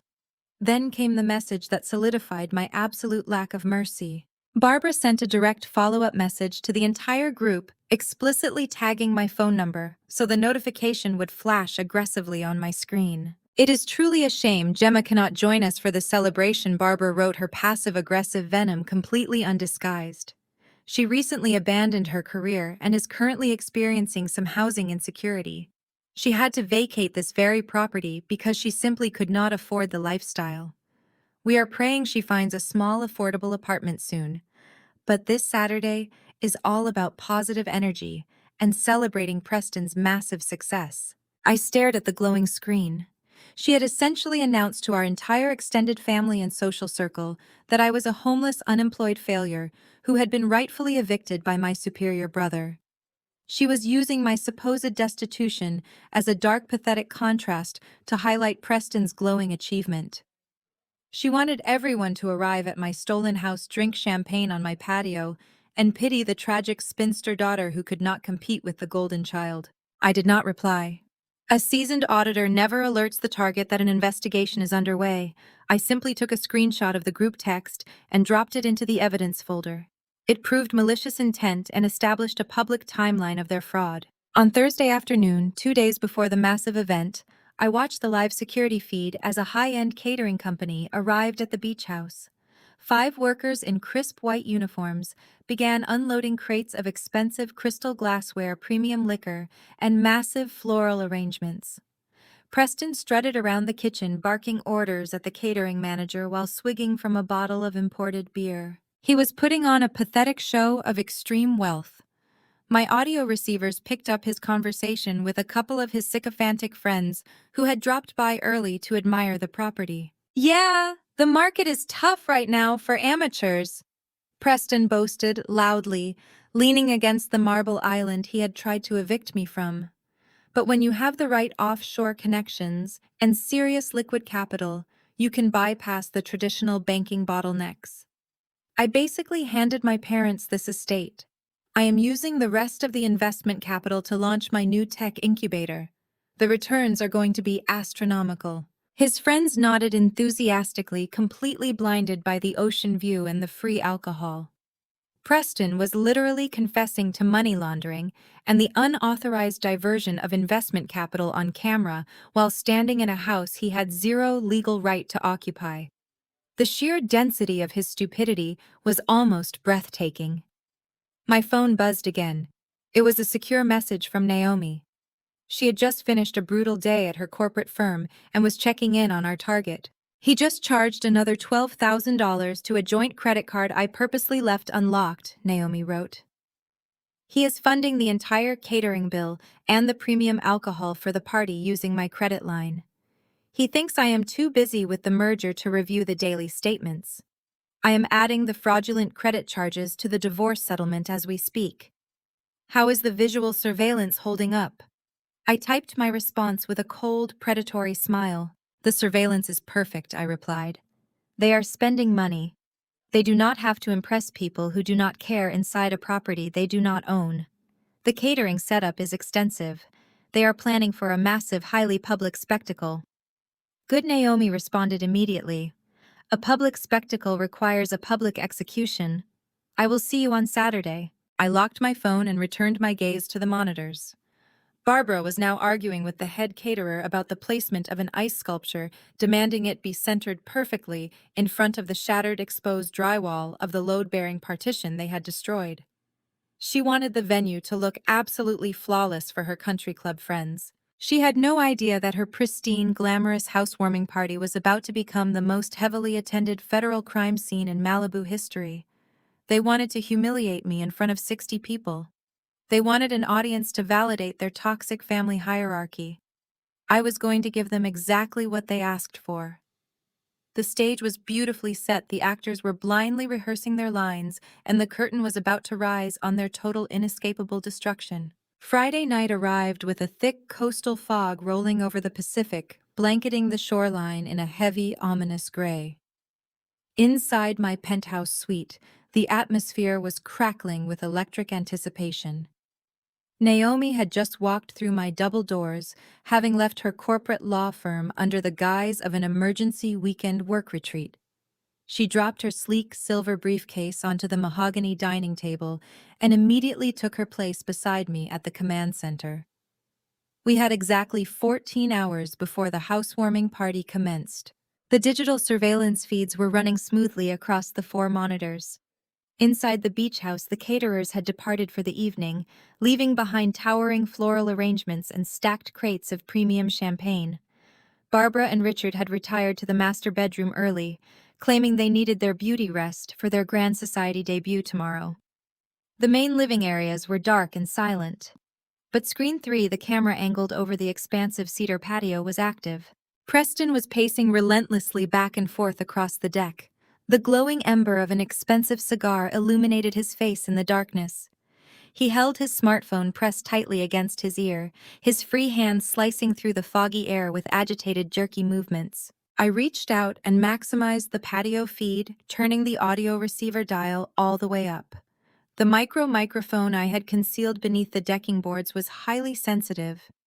It picked up the rhythmic sound of the crashing waves, the rustle of the new tropical palms, and then with absolute pristine clarity, the sound of my brother's voice. "I told you to back off!" Preston hissed into the phone, his arrogant facade slipping into something much more desperate and aggressive. "I already wired you $18,000 yesterday. That was a show of good faith. You will get the remaining $250,000 by Tuesday morning when the international banking holds clear." Naomi leaned forward, her dark eyes locking onto the screen. She pulled a fresh legal pad from her briefcase and poised her pen over the paper. "That is his bookie," she whispered coldly. "Or worse, the loan shark who has been financing his underground poker buy-ins. Turn the gain up, Gemma. We need every single syllable."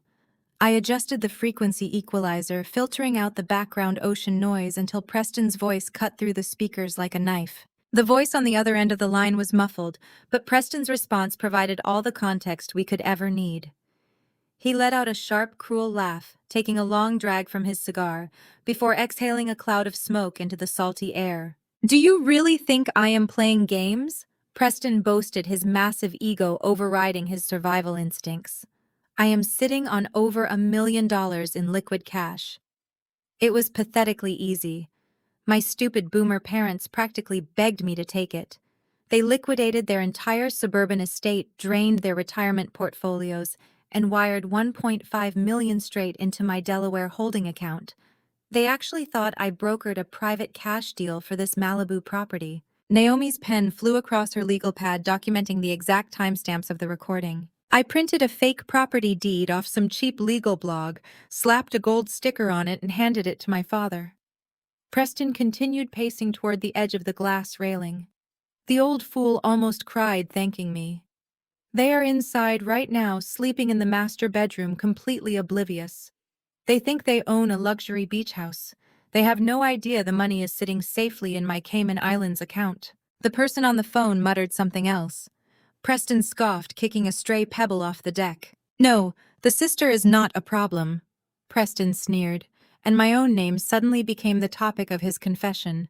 "She was squatting here, but we kicked her out yesterday. She is a weak, unemployed spinster who folded the second the cops showed up. She packed her little bags and ran away with her tail between her legs. She is too stupid to check the county records, and she has zero money to fight me in court.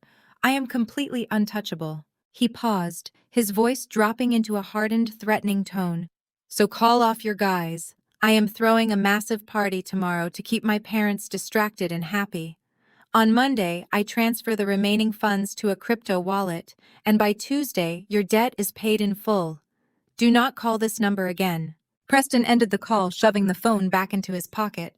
He took one last arrogant drag of his cigar, flicked the butt over the glass railing onto the pristine beach below, and strutted back inside the house, sliding the glass door shut behind him. The patio feed went silent. In the hotel suite, the silence was equally absolute. Naomi and I sat frozen for a moment, simply absorbing the sheer magnitude of what we had just captured. We did not just have a paper trail anymore. We had a pristine, high-definition audio recording of the primary suspect detailing his entire criminal enterprise, confirming his intent to defraud and explicitly naming his victims. Naomi slowly set her pen down on the mahogany table. She looked at me, a slow, terrifying smile spreading across her beautiful features. "Gemma," she said, her voice barely a whisper. "He just handed us the holy grail of federal prosecution."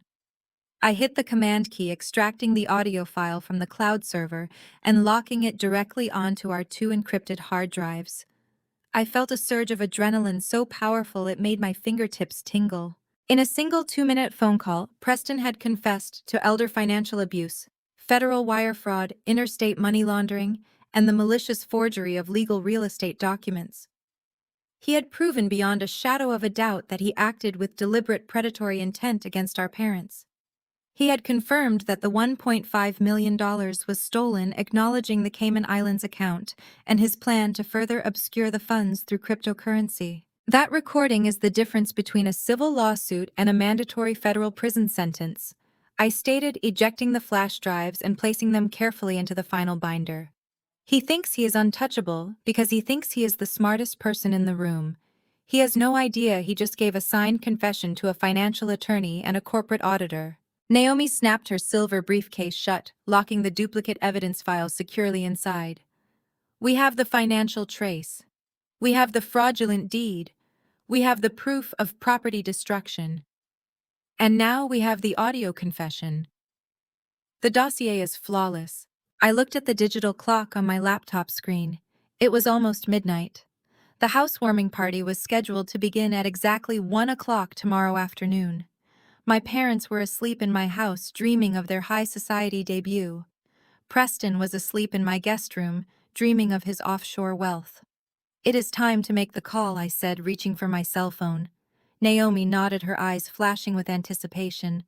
"Make the call, Gemma. Let us burn his empire to the ground." I picked up my smartphone and dialed a secure number I had acquired during my years investigating corporate embezzlement in Chicago. Agent Harrison was a senior investigator in the Federal Bureau of Investigation, White-Collar Crime Division, based out of Los Angeles. We had collaborated on a massive pharmaceutical audit 3 years ago. He respected my meticulous forensic accounting, and I respected his absolute lack of mercy for financial predators. Harrison answered on the second ring. I told him I had a fully packaged wire fraud and international money laundering case, complete with a crystal-clear audio confession and offshore routing data. He told me to be at the federal building at 7 in the morning on Saturday. The sun was just rising over downtown Los Angeles when Naomi and I walked through the heavy glass doors of the federal building. We were escorted to a sterile, windowless briefing room on the 5th floor. Agent Harrison walked in carrying a cup of black coffee. He looked tired but exceptionally sharp. I slid the primary black binder across the metal table.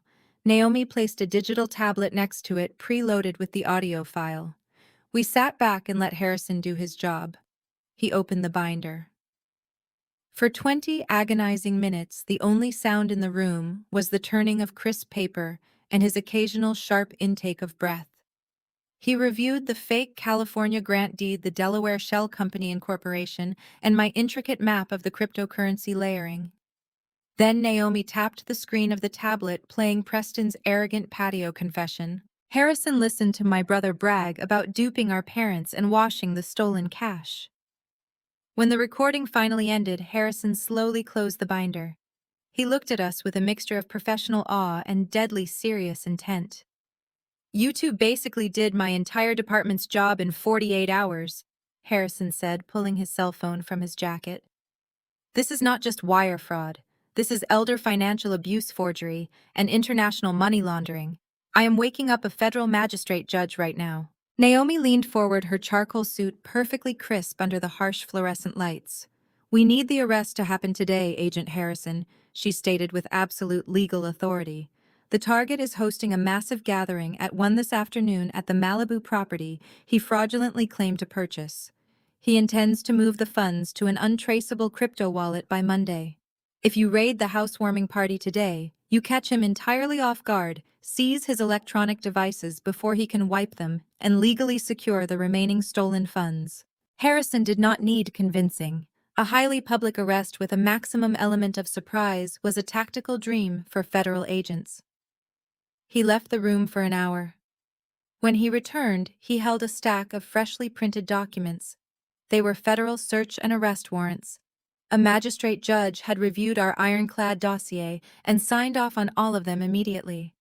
The offshore accounts in the Cayman Islands were officially frozen pending federal seizure. The dominoes were meticulously set up, and the trap was permanently locked. I stood up and shook Harrison's hand. The legal machinery was now in motion. My family had spent the entire morning preparing for the social event of the season, completely unaware that federal agents were currently reviewing the floor plans to my beach house. By noon, the Malibu property had been completely transformed into a spectacle of unearned extravagance. Naomi and I sat in my hotel suite watching the high-definition security feeds as the invasion of high society guests began.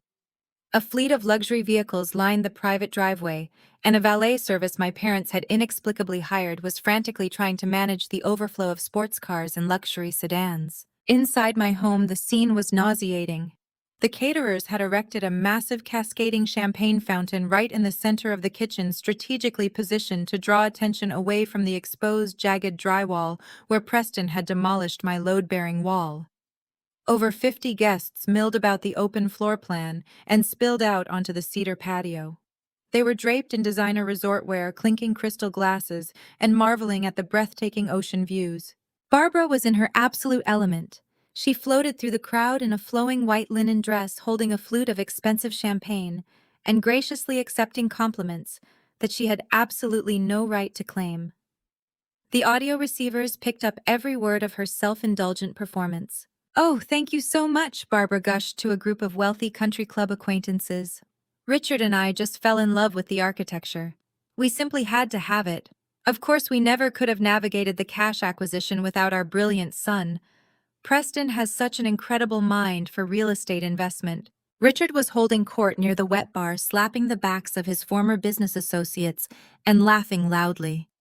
He proudly pointed out the modifications they planned to make, bragging about tearing down walls and ripping up imported floors, as if the destruction of property was a badge of honor. Naturally, it did not take long for my name to be dragged through the mud.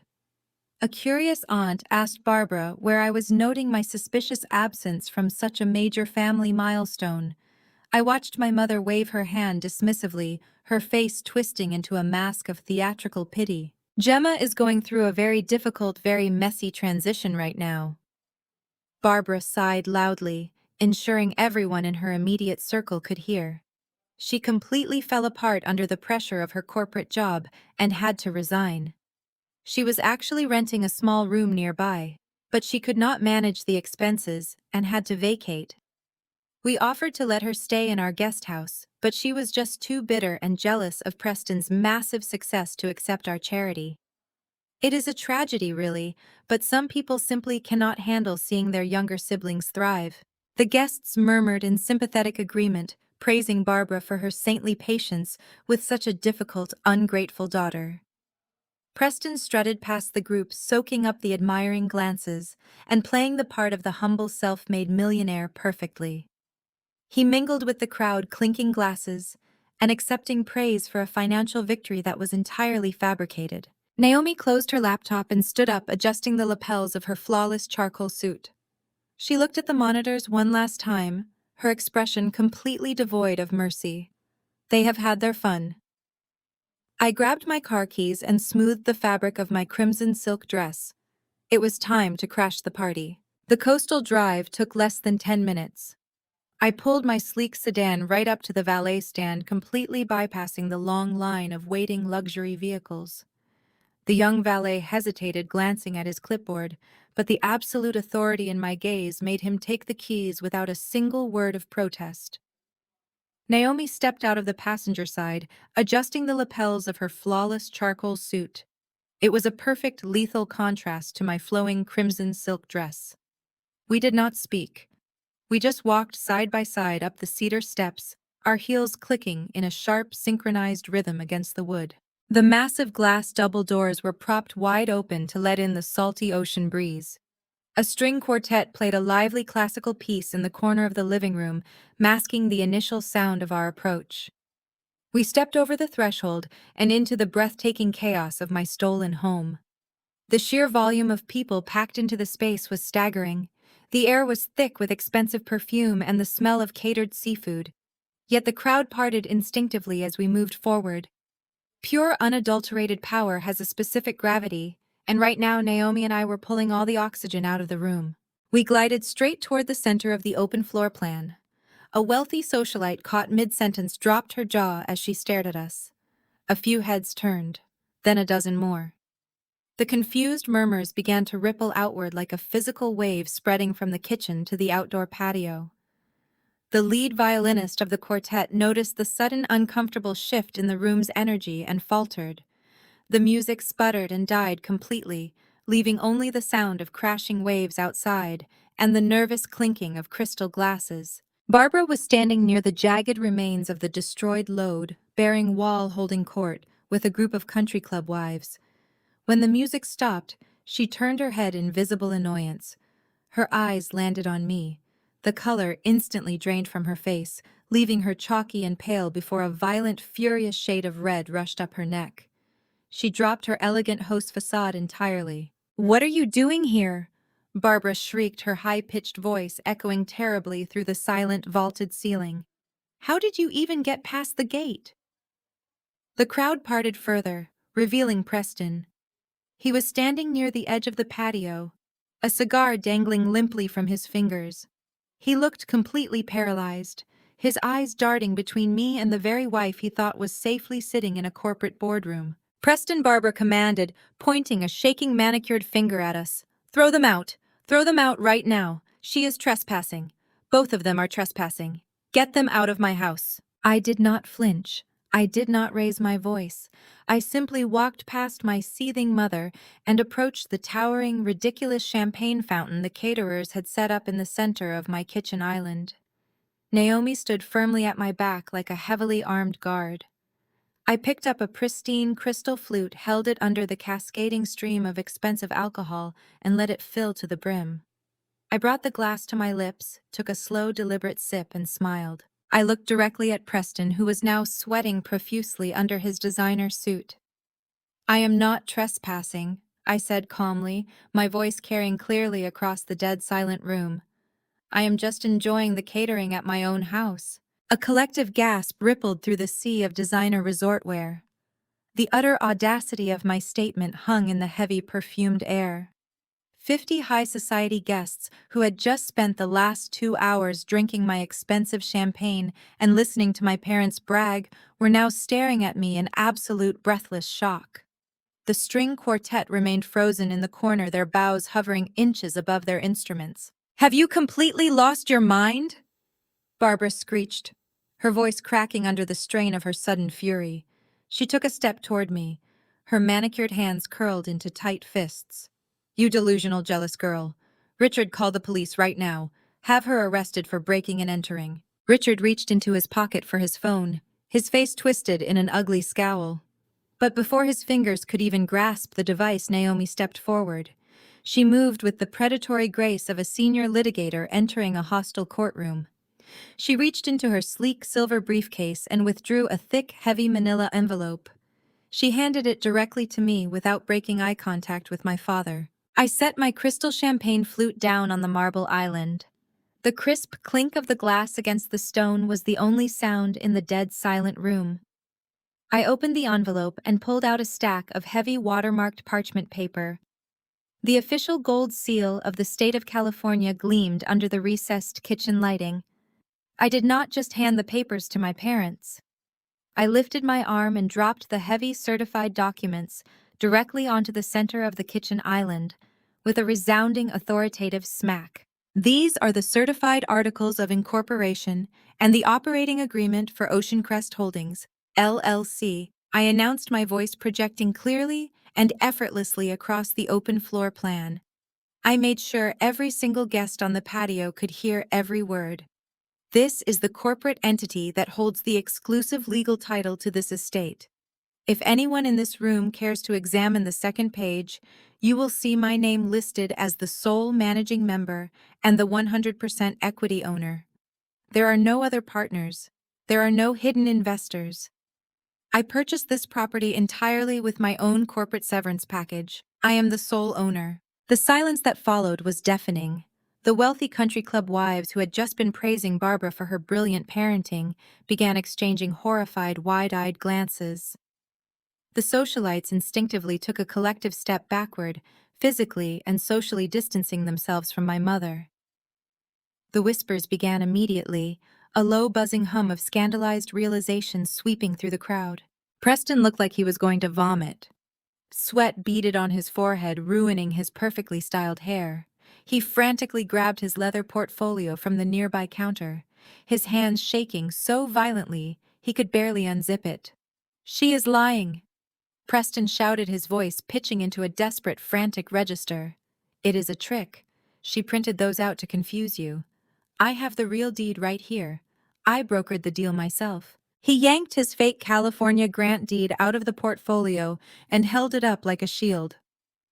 I looked at the flimsy piece of paper and let out a cold, sharp laugh.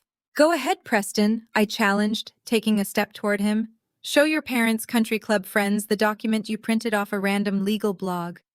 Show them the glaring formatting errors. Show them the gold foil sticker you bought at a craft store.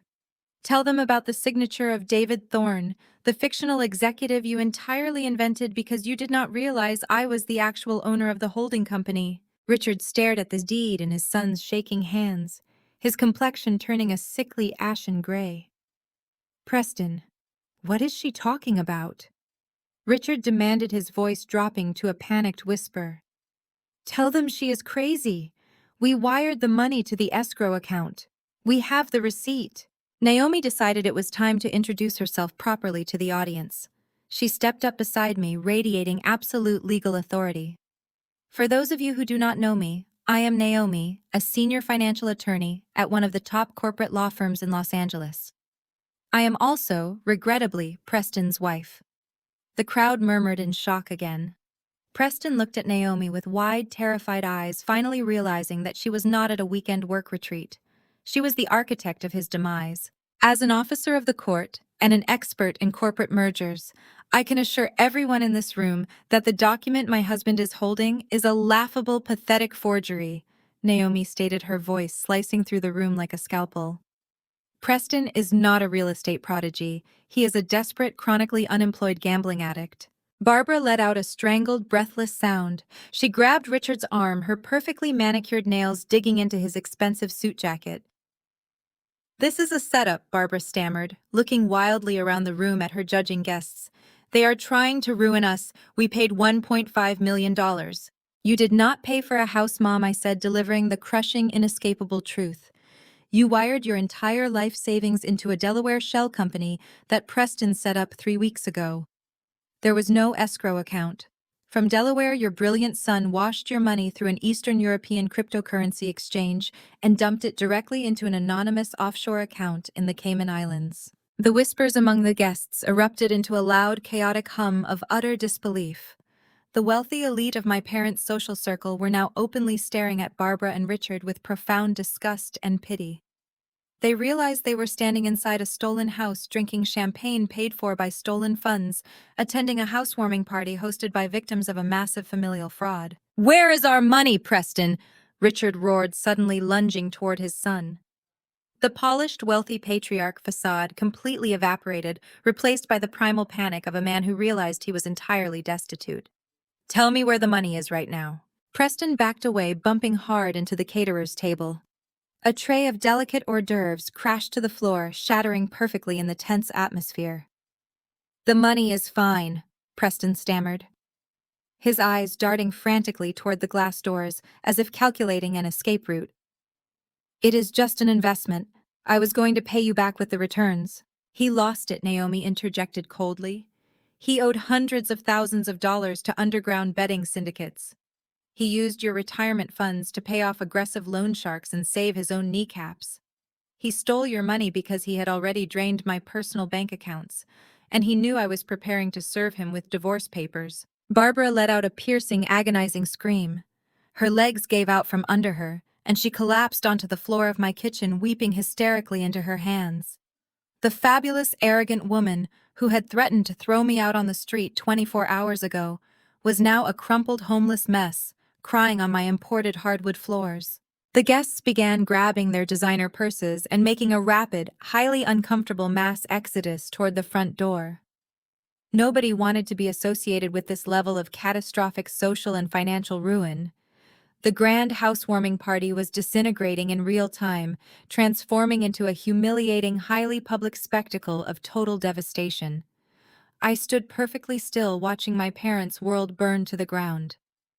They had blindly trusted the golden child, and he had dragged them straight into hell. Preston stood frozen amid the wreckage of his shattered ego. The remaining guests were practically trampling each other to reach the front door, eager to escape the radioactive fallout of our family disaster. The clinking of abandoned champagne flutes and the frantic whispering of the country club elite formed a chaotic symphony of ruin. I watched my brother realize that his grand, carefully orchestrated illusion had completely evaporated. He was no longer the brilliant financial prodigy.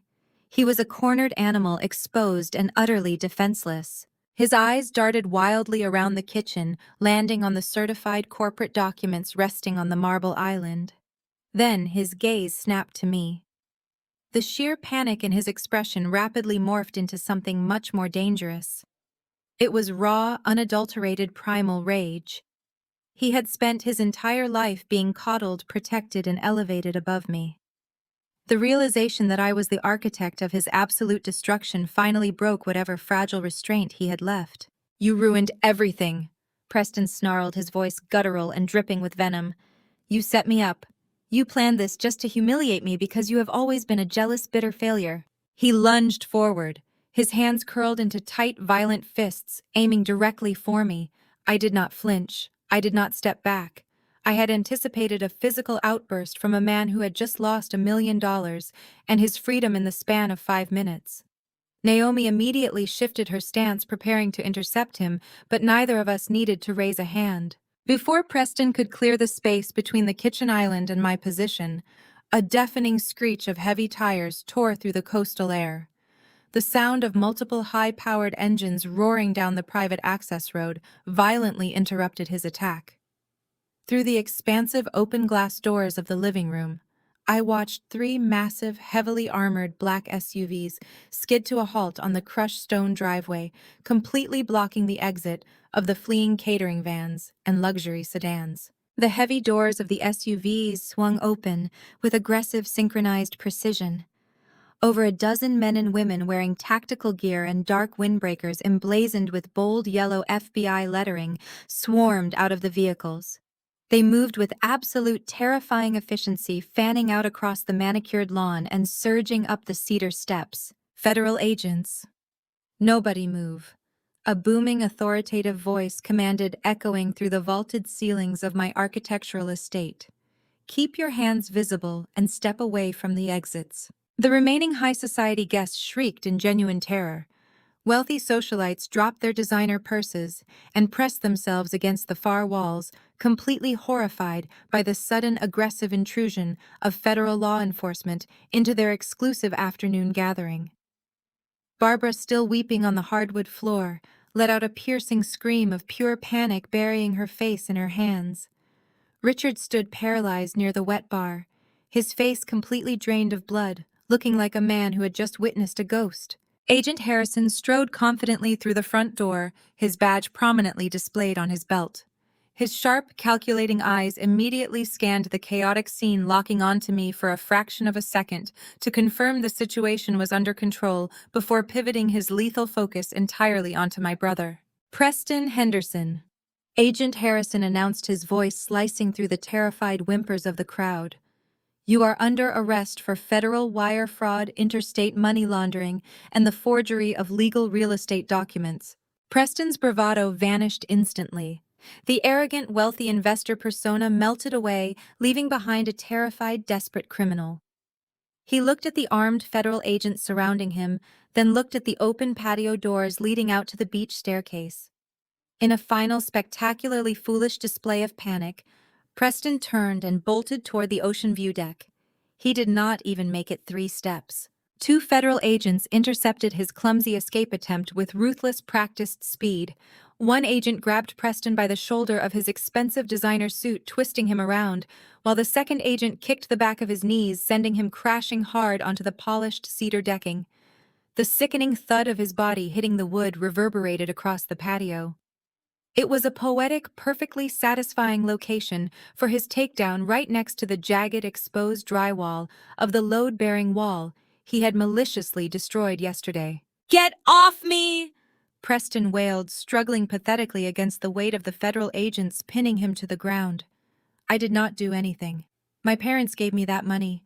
It was a gift. They are lying." The sharp metallic click of heavy steel handcuffs ratcheting shut around his wrists cut off his frantic lies. The agents hauled him roughly to his feet, ignoring his desperate protests. They marched him back inside the house, forcing him to stand in the center of the kitchen island, completely restrained, surrounded by the horrified staring faces of my parents' wealthy country club friends. The absolute public humiliation was profound. The golden child was being paraded like a common thief in front of the very audience he had invited to witness his triumph. Agent Harrison pulled a folded warrant from his jacket pocket and handed it to one of his deputies, instructing them to begin securing any electronic devices, cell phones, and laptops found on the premises. The net had officially closed. I stood silently next to the marble counter, watching the glorious, undeniable execution of justice. But the performance was not quite over. Naomi had been waiting patiently for this exact moment. She smoothed the front of her impeccable charcoal pantsuit, picked up her sleek silver briefcase from the counter, and walked slowly toward her handcuffed husband. The crowd held its collective breath. Richard and Barbara watched in stunned silence as their daughter-in-law, a senior corporate attorney, approached the federal custody scene with a look of terrifying, absolute calm. Preston looked at Naomi, a flicker of desperate hope returning to his panicked eyes. "Naomi, tell them," he begged, his voice cracking. "Tell them this is a mistake. Call the partners at your firm. We need the best defense attorneys right now. Fix this." Naomi stopped just inches away from him. She did not raise her voice. She did not yell. She simply looked at him with an expression of pure, unadulterated contempt. She reached into her briefcase and pulled out the thick blue-bound legal document we had prepared in the coffee shop bunker. "I am not your defense attorney, Preston." Naomi stated, her voice carrying a lethal, icy clarity that made the federal agents pause and watch the exchange. "I am your victim. You stole $400,000 from my personal earnings to fund your pathetic gambling addiction. You compromised my home network to launder money you stole from your elderly parents. You brought federal agents to my doorstep." Preston stared at her, his jaw hanging slack, completely unable to process the betrayal. Naomi lifted the heavy blue document and slid it effortlessly into the breast pocket of Preston's ruined designer suit jacket. "You have been legally served," she announced coldly. "These are the finalized documents for the dissolution of our marriage, including a fault-based civil lawsuit for the financial damages you caused me. My legal team will freeze every single asset bearing your name by tomorrow morning. I am taking the house, the cars, and whatever dignity you have left. Do not ever contact me again." She turned her back on him instantly, walking away with the fierce, untouchable posture of a woman who had just excised a malignant tumor from her life. She took her place back beside me, a silent, powerful sentinel of justice. Preston sagged against the grip of the federal agents, his spirit visibly breaking as the totality of his destruction crashed down upon him. He had lost his fake millions. He had lost his freedom. He had lost his brilliant wife. And he had lost his unearned, inflated reputation in front of the most judgmental audience possible. "Take him out of here," Agent Harrison ordered, gesturing toward the front door. The agents shoved Preston forward, marching him past the shattered champagne fountain and out into the glaring Malibu sunlight, straight toward the waiting black SUVs. The flashing red and blue lights illuminated the driveway, casting long, harsh shadows across my property. I watched my brother disappear into the back of a federal vehicle, exactly where he belonged. The immediate threat was gone, but the aftermath of his radioactive greed remained. I turned my attention back to the center of the room. Barbara and Richard were still huddled on the floor. Their country club friends had fled to the edges of the property, and the stark, brutal reality of their situation was finally beginning to set in. The federal raid had successfully removed the parasite, but now I had to deal with the people who had nurtured him. The few remaining party guests stood completely paralyzed near the edges of the room. They were forced to witness the utter collapse of a family they had envied just an hour ago. Richard remained glued to the floor near the shattered remnants of the champagne fountain. Barbara knelt on the hardwood floor beside him, her face buried in her hands, her shoulders heaving with ragged, uncontrollable sobs. The illusion of their massive wealth and superior intellect had been violently stripped away, leaving them completely exposed. Agent Harrison approached them with heavy, measured steps. He did not offer a comforting hand. He simply pulled a fresh folder from his tactical vest and looked down at my parents with absolute clinical detachment. "Mr. and Mrs. Henderson." Agent Harrison began, his voice projecting clearly across the silent room, so every remaining country club guest could hear the brutal truth. "I need you to listen to me very carefully. You are currently the victims of a massive coordinated federal wire fraud scheme orchestrated by your son." Richard blinked with hollow, desperate eyes. "But we have the deed." Richard stammered, his voice cracking under the weight of his denial. "Preston bought us this house. He negotiated the deal. The money is in escrow. We saw the paperwork. The paperwork your son provided you is a complete fabrication. You did not buy a house in Malibu today, sir. This property legally belongs to your daughter Gemma under a highly secured corporate holding company. Preston used her vacant rental home as a physical prop to convince you to liquidate your assets." Barbara lifted her tear-stained face. "No, that cannot be true," she wailed, her voice echoing painfully through the vaulted ceilings. "We wired him $1.5 million. Our entire life savings, the sale of our suburban estate. He told us it was a direct transfer to the seller." Harrison pulled out the exact financial tracing documents Naomi and I had meticulously prepared in my hotel suite. "You did not wire a single dime to a legitimate real estate holding company," Harrison stated, dropping the brutal reality directly onto them. "You wired your entire net worth into a Delaware shell company called Apex Global Ventures, which your son registered 3 weeks ago for $50. From there, he immediately washed your life savings through an Eastern European cryptocurrency exchange and dumped the funds into an anonymous offshore account in the Cayman Islands." The sheer magnitude of the betrayal hit Richard like a physical blow. He staggered backward, clutching the edge of the marble kitchen island for support.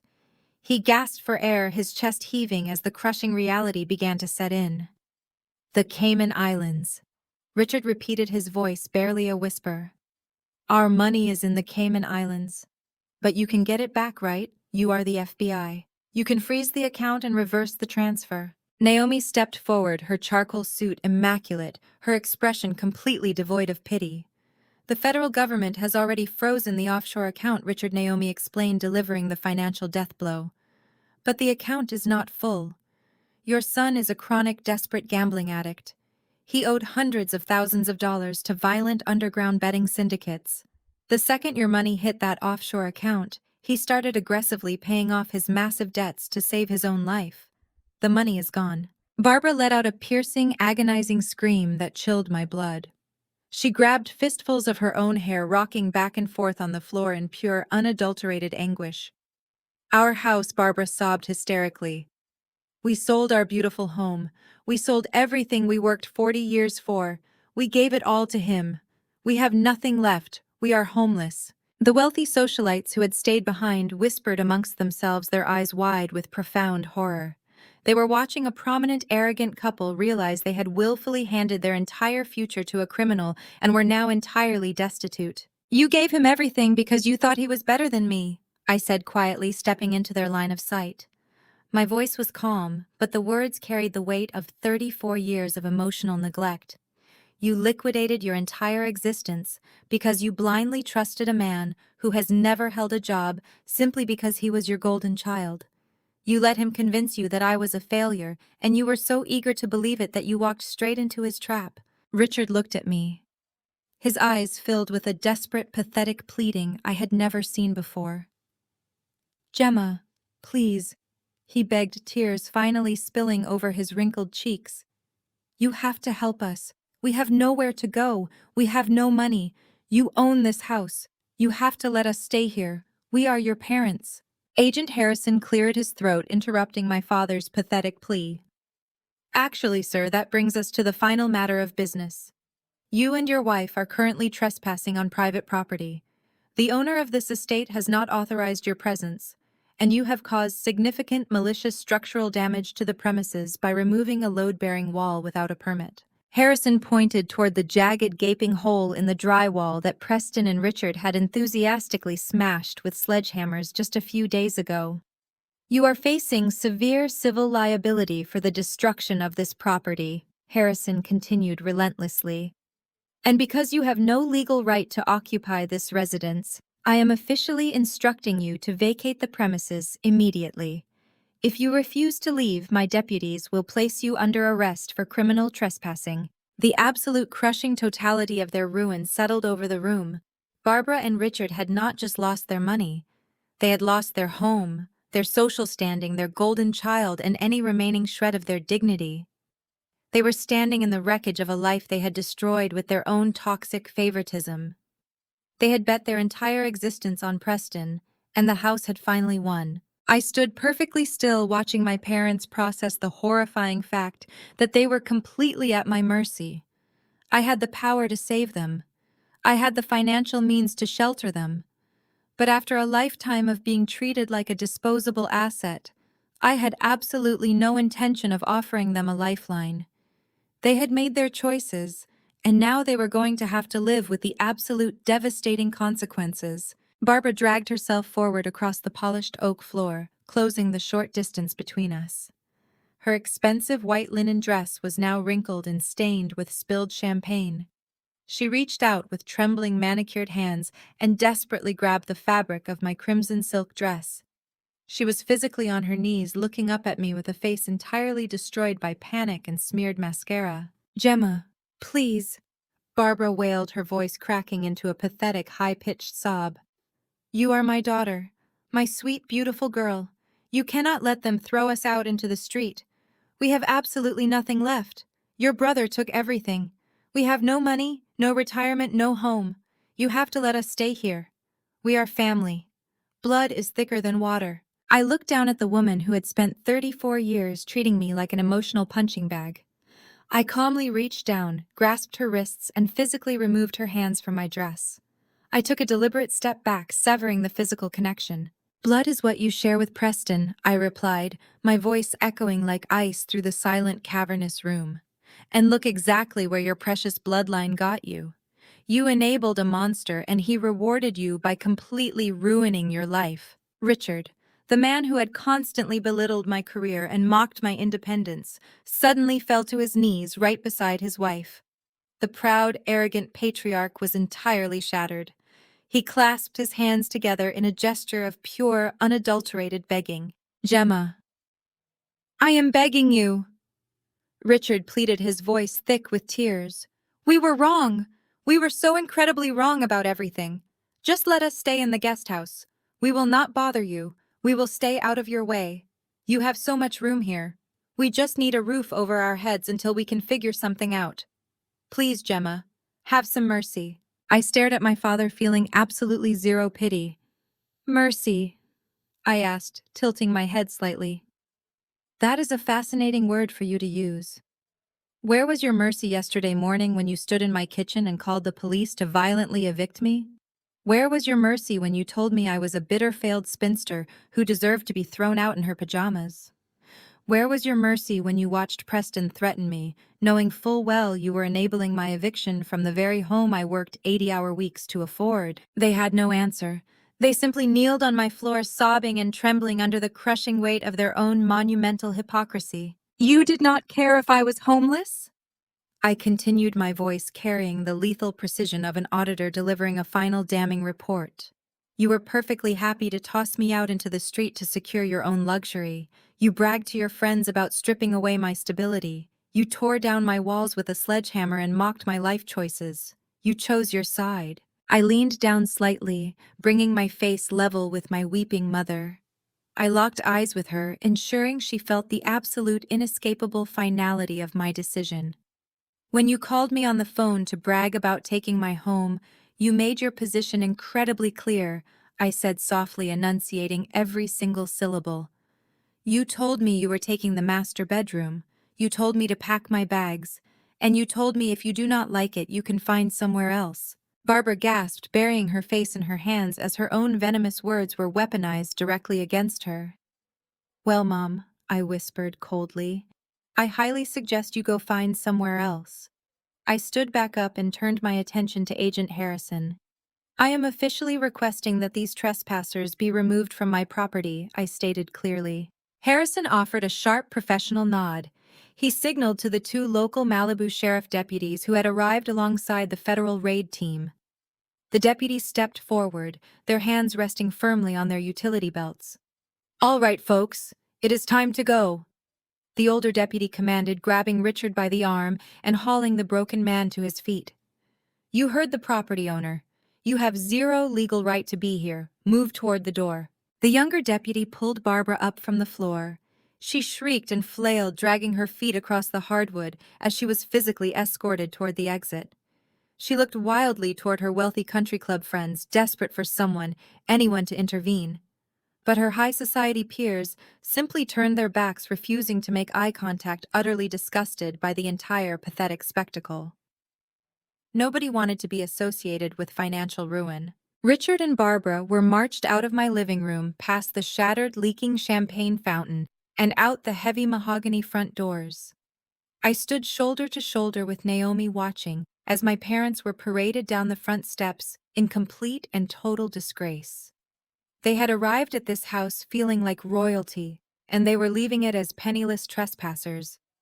The heavy glass doors swung shut behind them, locking them out of my sanctuary and out of my life forever. 6 months passed, washing over my life like the steady cleansing tide of the Pacific Ocean. I sat on the expansive cedar deck of my Malibu sanctuary, the afternoon sun warming my skin, a crystal glass of expensive Pinot Noir resting lightly in my hand. The ocean breeze carried the scent of salt and blooming bougainvillea, completely untainted by the toxic presence of the people who used to call themselves my family. Bailey, my golden retriever, rested his head happily on my feet, basking in the tranquil coastal warmth. Naomi sat across from me, looking absolutely radiant in a relaxed, tailored linen suit. She held her own glass of wine, leaning back against the plush outdoor cushions with the effortless grace of a woman who had just conquered her entire world. We clinked our glasses together, the delicate chime ringing out over the sound of the crashing waves. We were not just celebrating a beautiful Saturday afternoon. We were celebrating absolute, undisputed victory. The federal justice system moves with terrifying efficiency when handed a perfectly constructed, undeniable dossier. Preston did not even make it to a trial. Faced with the mountain of forensic accounting evidence, the fraudulent deed, and his own crystal-clear audio confession, his public defender forced him to accept a plea agreement. It was a complete, humiliating surrender. He pleaded guilty to federal wire fraud, international money laundering, and elder financial abuse. Right now, the former golden child of our family was residing in a federal correctional institution in the desert. He was serving a mandatory 7-year sentence. There were no luxury cars, no offshore accounts, and absolutely no wealthy investors to impress. His daily routine consisted of waking up at dawn, wearing a standard-issue uniform, and working in the prison laundry facility for pennies an hour. The man who had mocked me for working 80-hour weeks was now spending the prime years of his life taking orders from federal guards. He had gambled his entire existence on his own inflated ego, and he had lost everything. Naomi had executed her own legal warfare with devastating precision. Her divorce was finalized with record speed. Because Preston had committed massive financial crimes and drained their marital assets to fund his illegal gambling rings, the judge granted Naomi everything. She retained full ownership of their Los Angeles home, her impressive investment portfolios, and her dignity. Furthermore, her brilliant handling of the situation had caught the attention of the senior managing partners at her law firm. Last month, Naomi was officially promoted to senior partner, cementing her status as one of the most formidable financial attorneys in the state. She was thriving completely unshackled from the dead weight of my brother. The fate of Barbara and Richard was entirely different and brutally poetic. The federal agents had successfully seized Preston's offshore accounts, but Naomi's initial assessment had been entirely correct. The vast majority of my parents' $1.5 million had already been distributed to violent underground loan sharks to cover Preston's massive debts. The money was gone, vanished into the untraceable void of organized crime. My parents were left with absolutely nothing. The grand, wealthy lifestyle they had weaponized against me for 34 years evaporated overnight. Their country club friends, the same people who had witnessed their humiliating eviction from my beach house, completely blacklisted them. Nobody in their elite suburban circle wanted anything to do with a couple who had been defrauded by their own son and publicly exposed as toxic, manipulative abusers. Without a home, without savings, and without any marketable skills, Barbara and Richard were forced to face the harsh, unforgiving reality of the working class they had always so arrogantly looked down upon. They currently rented a cramped one-bedroom apartment in a noisy, run-down neighborhood in the San Fernando Valley.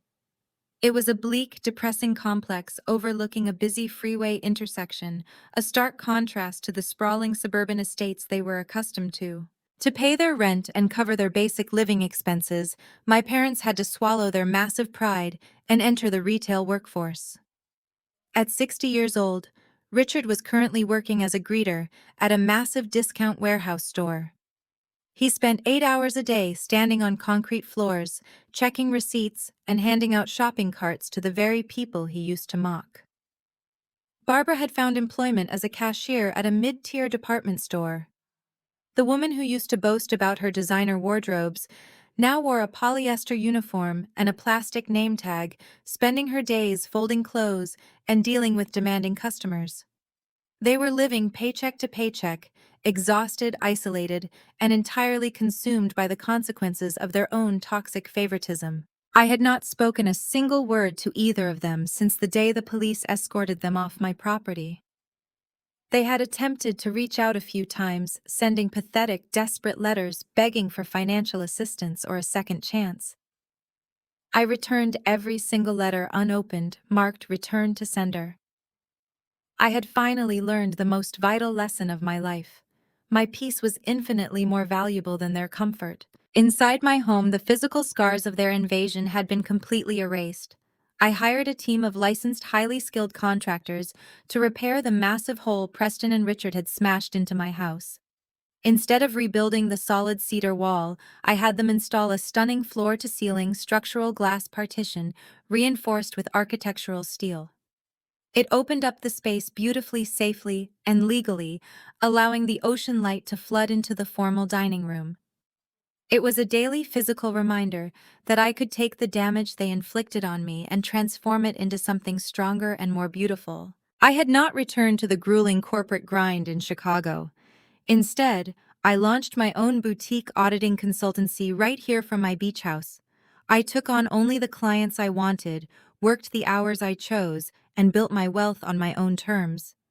I had regained my health, my sanity, and my absolute independence. As the sun began to dip below the horizon, casting brilliant streaks of orange and purple across the Pacific sky, Naomi raised her glass one more time. To new beginnings, she said, her smile genuine and warm. To peace, I replied, clinking my glass against hers. We sat in companionable silence, watching the waves roll in. The journey had been brutal, but it had taught me an undeniable truth. Blood does not automatically entitle anyone to your loyalty, your resources, or your sanity. You are allowed to set firm, impenetrable boundaries. You are allowed to walk away from people who only view you as an asset to be exploited, even if those people are your own parents. True family is not determined by a birth certificate. It is determined by mutual respect, genuine support, and unconditional care. Have you ever had to draw a hard line and cut toxic family members out of your life to protect your own peace? Have you ever watched the people who tried to destroy you face the undeniable consequences of their own actions? Share your experiences and your victories in the comments section below. Do not forget to hit the like button and subscribe to the channel for more stories about reclaiming your power, setting unbreakable boundaries, and thriving against all odds. Remember, your peace is your most valuable asset. Never let anyone convince you to give it away.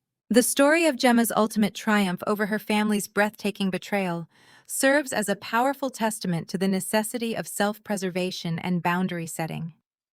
For far too long, society has peddled the romanticized narrative that blood is thicker than water, a phrase frequently weaponized to imply that biological ties demand unconditional loyalty even in the face of profound emotional or financial abuse. However, the most crucial lesson embedded in this narrative is that shared DNA does not automatically grant anyone a VIP pass to exploit your resources, manipulate your sanity, or disregard your well-being.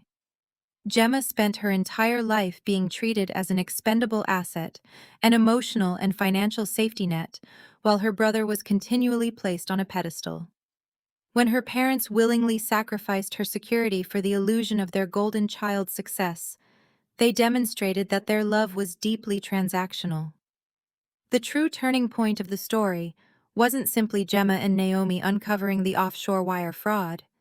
It was Gemma's quiet internal realization that she no longer owed her abusers a lifeline. We frequently harbor crushing guilt when contemplating cutting ties with toxic family members, conditioned to believe we must endure the unbearable simply because they are family.